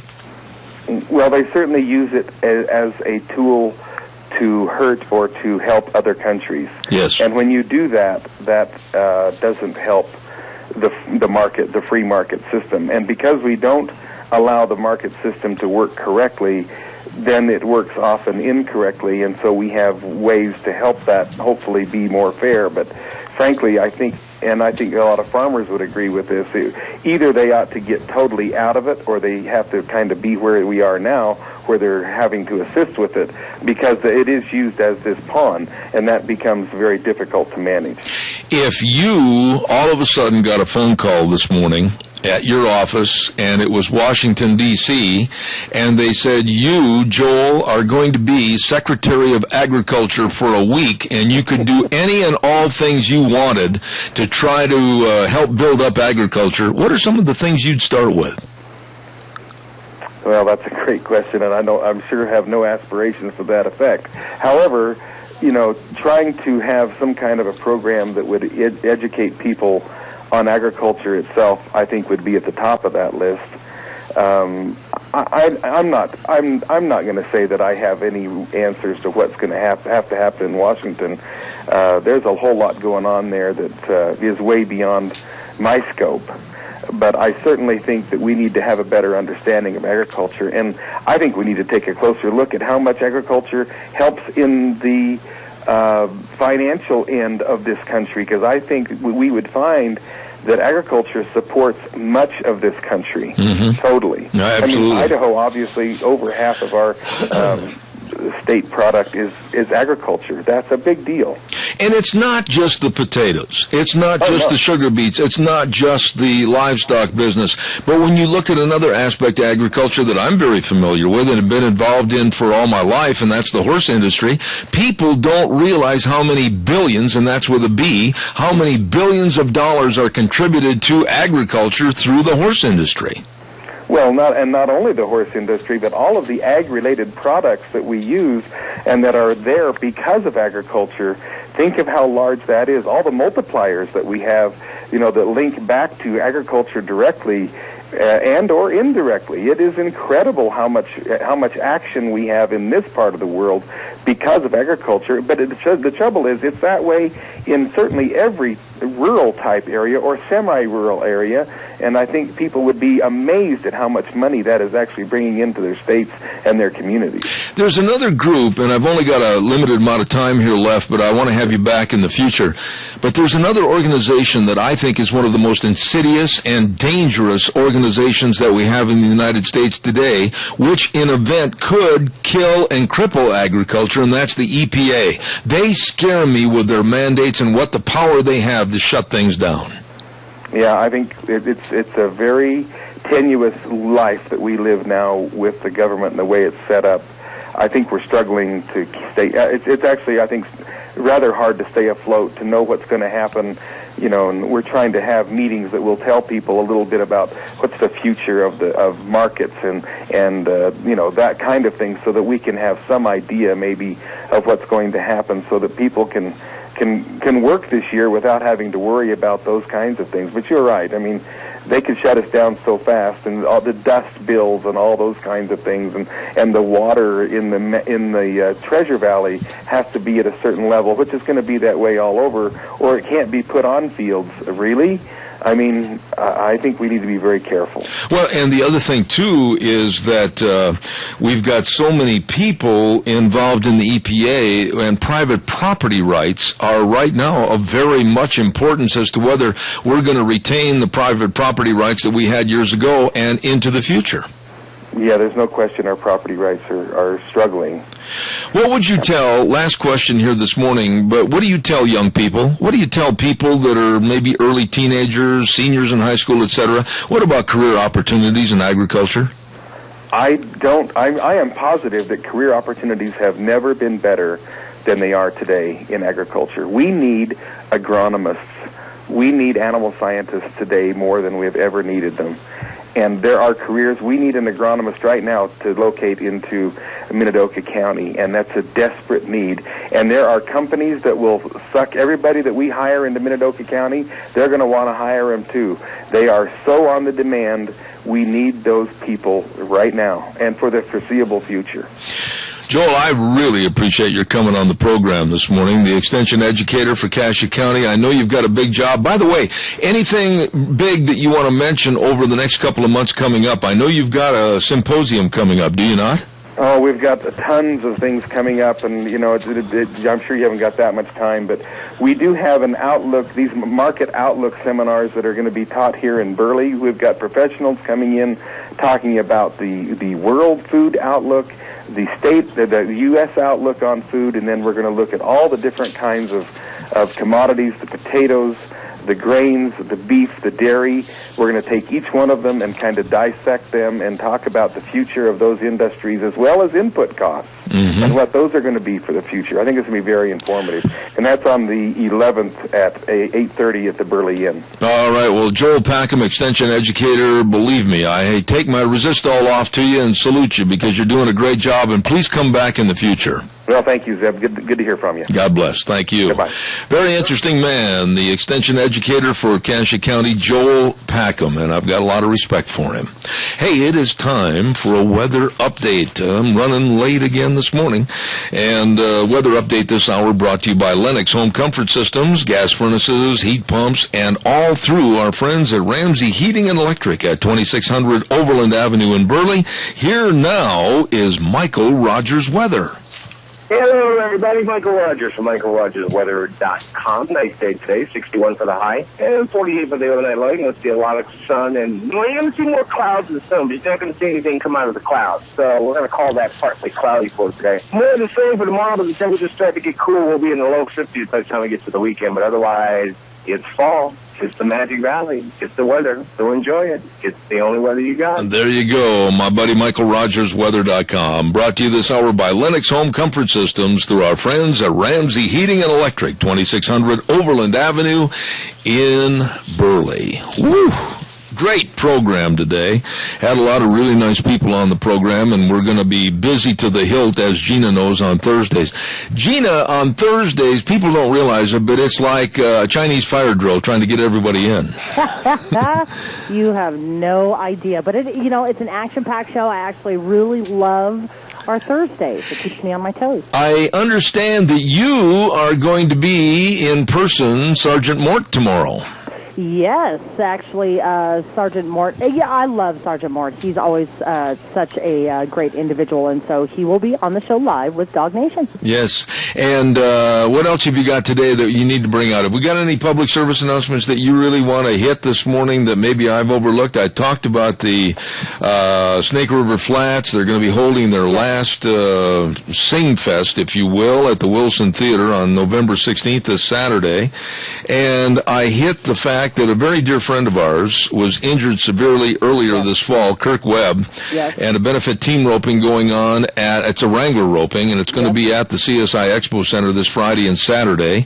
And they're also doing a dinner with that and a live and silent auction as well. Yes, they are, and anything else that comes to mind, we'll try to highlight right here on Zeb at the Ranch and keep you informed. So. The only thing that I would like to mention was don't forget that St. Nicholas, the school that my son goes to, they're having their annual gala and auction fundraiser. That's coming up this Saturday at the Rupert Elks, 7 o'clock, live auction, silent auction raffle. And I think what I'm going to be doing, I got to get the okay from the powers that be, is we're going to have up for auction an hour with the kids on the air with me. Oh, really? Yeah, so I've got to get all of the A-OKs for that, but that will be one of the items up for auction for the kids. All right, that's something for the parents to bid on. We've got a lot of things that are going to be happening, and we always depend on people's phone calls and everything, but we are going to be giving away, as you know, 4 Thanksgiving turkeys. And all they have to do is write a little paragraph that says what Thanksgiving means to you, and send them to me via email at zebattheranch@hotmail.com.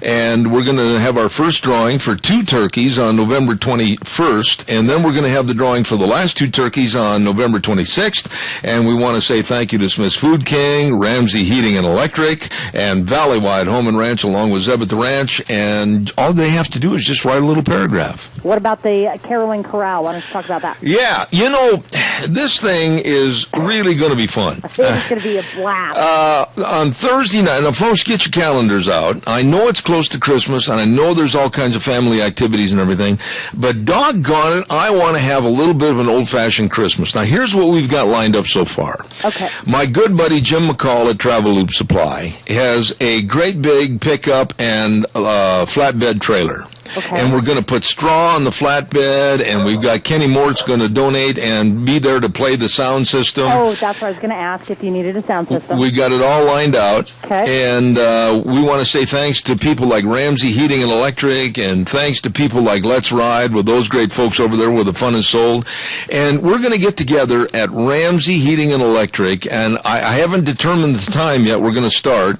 I'm looking at early evening, hopefully by 5 or 5:30, and we're going to get on the flatbed and we're going to go all over. It's going to be the first annual Zeb at the Ranch Corral. I am so looking forward to this, and I will tell you advance, like I've already said before, pardon me for singing off key, but I will get out there and belt it out. You've got to promise that you're going to sit next to Deanne and I, and we'll try to share one of the many microphones that are going to be up there on that flatbed. But all we're going to do is just go around town. We're going to be singing. We're going to be wishing Merry Christmas, and let me reemphasize those words. We're going to be singing and saying Merry Christmas, because that's what it is. It is. And just really trying to put forth the holiday spirit. It may be cold, it may be chilly, it may be snowy, but we're going to huddle up and we're going to celebrate Christmas the way it should be. That kind of puts me in the holiday spirit, so I want to play a holiday song. Any specific requests from you? Well, my favorite, of course, it's a little slow and it's a little dreamy-eyed, but one of my very favorites is always I'll Be Home for Christmas. Let me see if I can find... Tell you what, let me do a commercial quick and then we'll wrap it up with that. You got it. I'm in the Christmas spirit today anyway, so stand by for Do you want Bing that. or do you want Neil Diamond? You But want Bing, don't you? it doesn't make any difference. I like it all versions. Okay, I'm you not got it. proud. Thank you. I got it. Don't forget your Magic Valley Les Schwab Tire Centers. Best tire value promise in the industry with all the winter traction tires, all the studded tires. They've got them all for you. All you have to do is stop in. Drive safe. Drive safe, my friends. And don't forget they've got all the batteries for your safe wintertime starting your vehicle. All the tire chains, the best in brake value, the best in front end alignment, shocks and struts, all there for you at all 7 locations of your Magic Valley Les Schwab Tire Centers with Lane and Rupert, Dave on Blue Lakes and Twin, Mike and Buell, Mike and Jerome, the Twist family in Paul, John on Poline in Twin Falls, and Randy on Overland in Burley. Your Magic Valley Les Schwab Tire Centers. I just want to say this. It makes me feel good. Merry Christmas! I know it's even before Thanksgiving, but I had to get that in. Hallelujah, hallelujah. All right. Gina, I'm going to turn it over to you. We'll see everybody tomorrow morning at 8:06. Zeb at the Ranch. God bless everybody.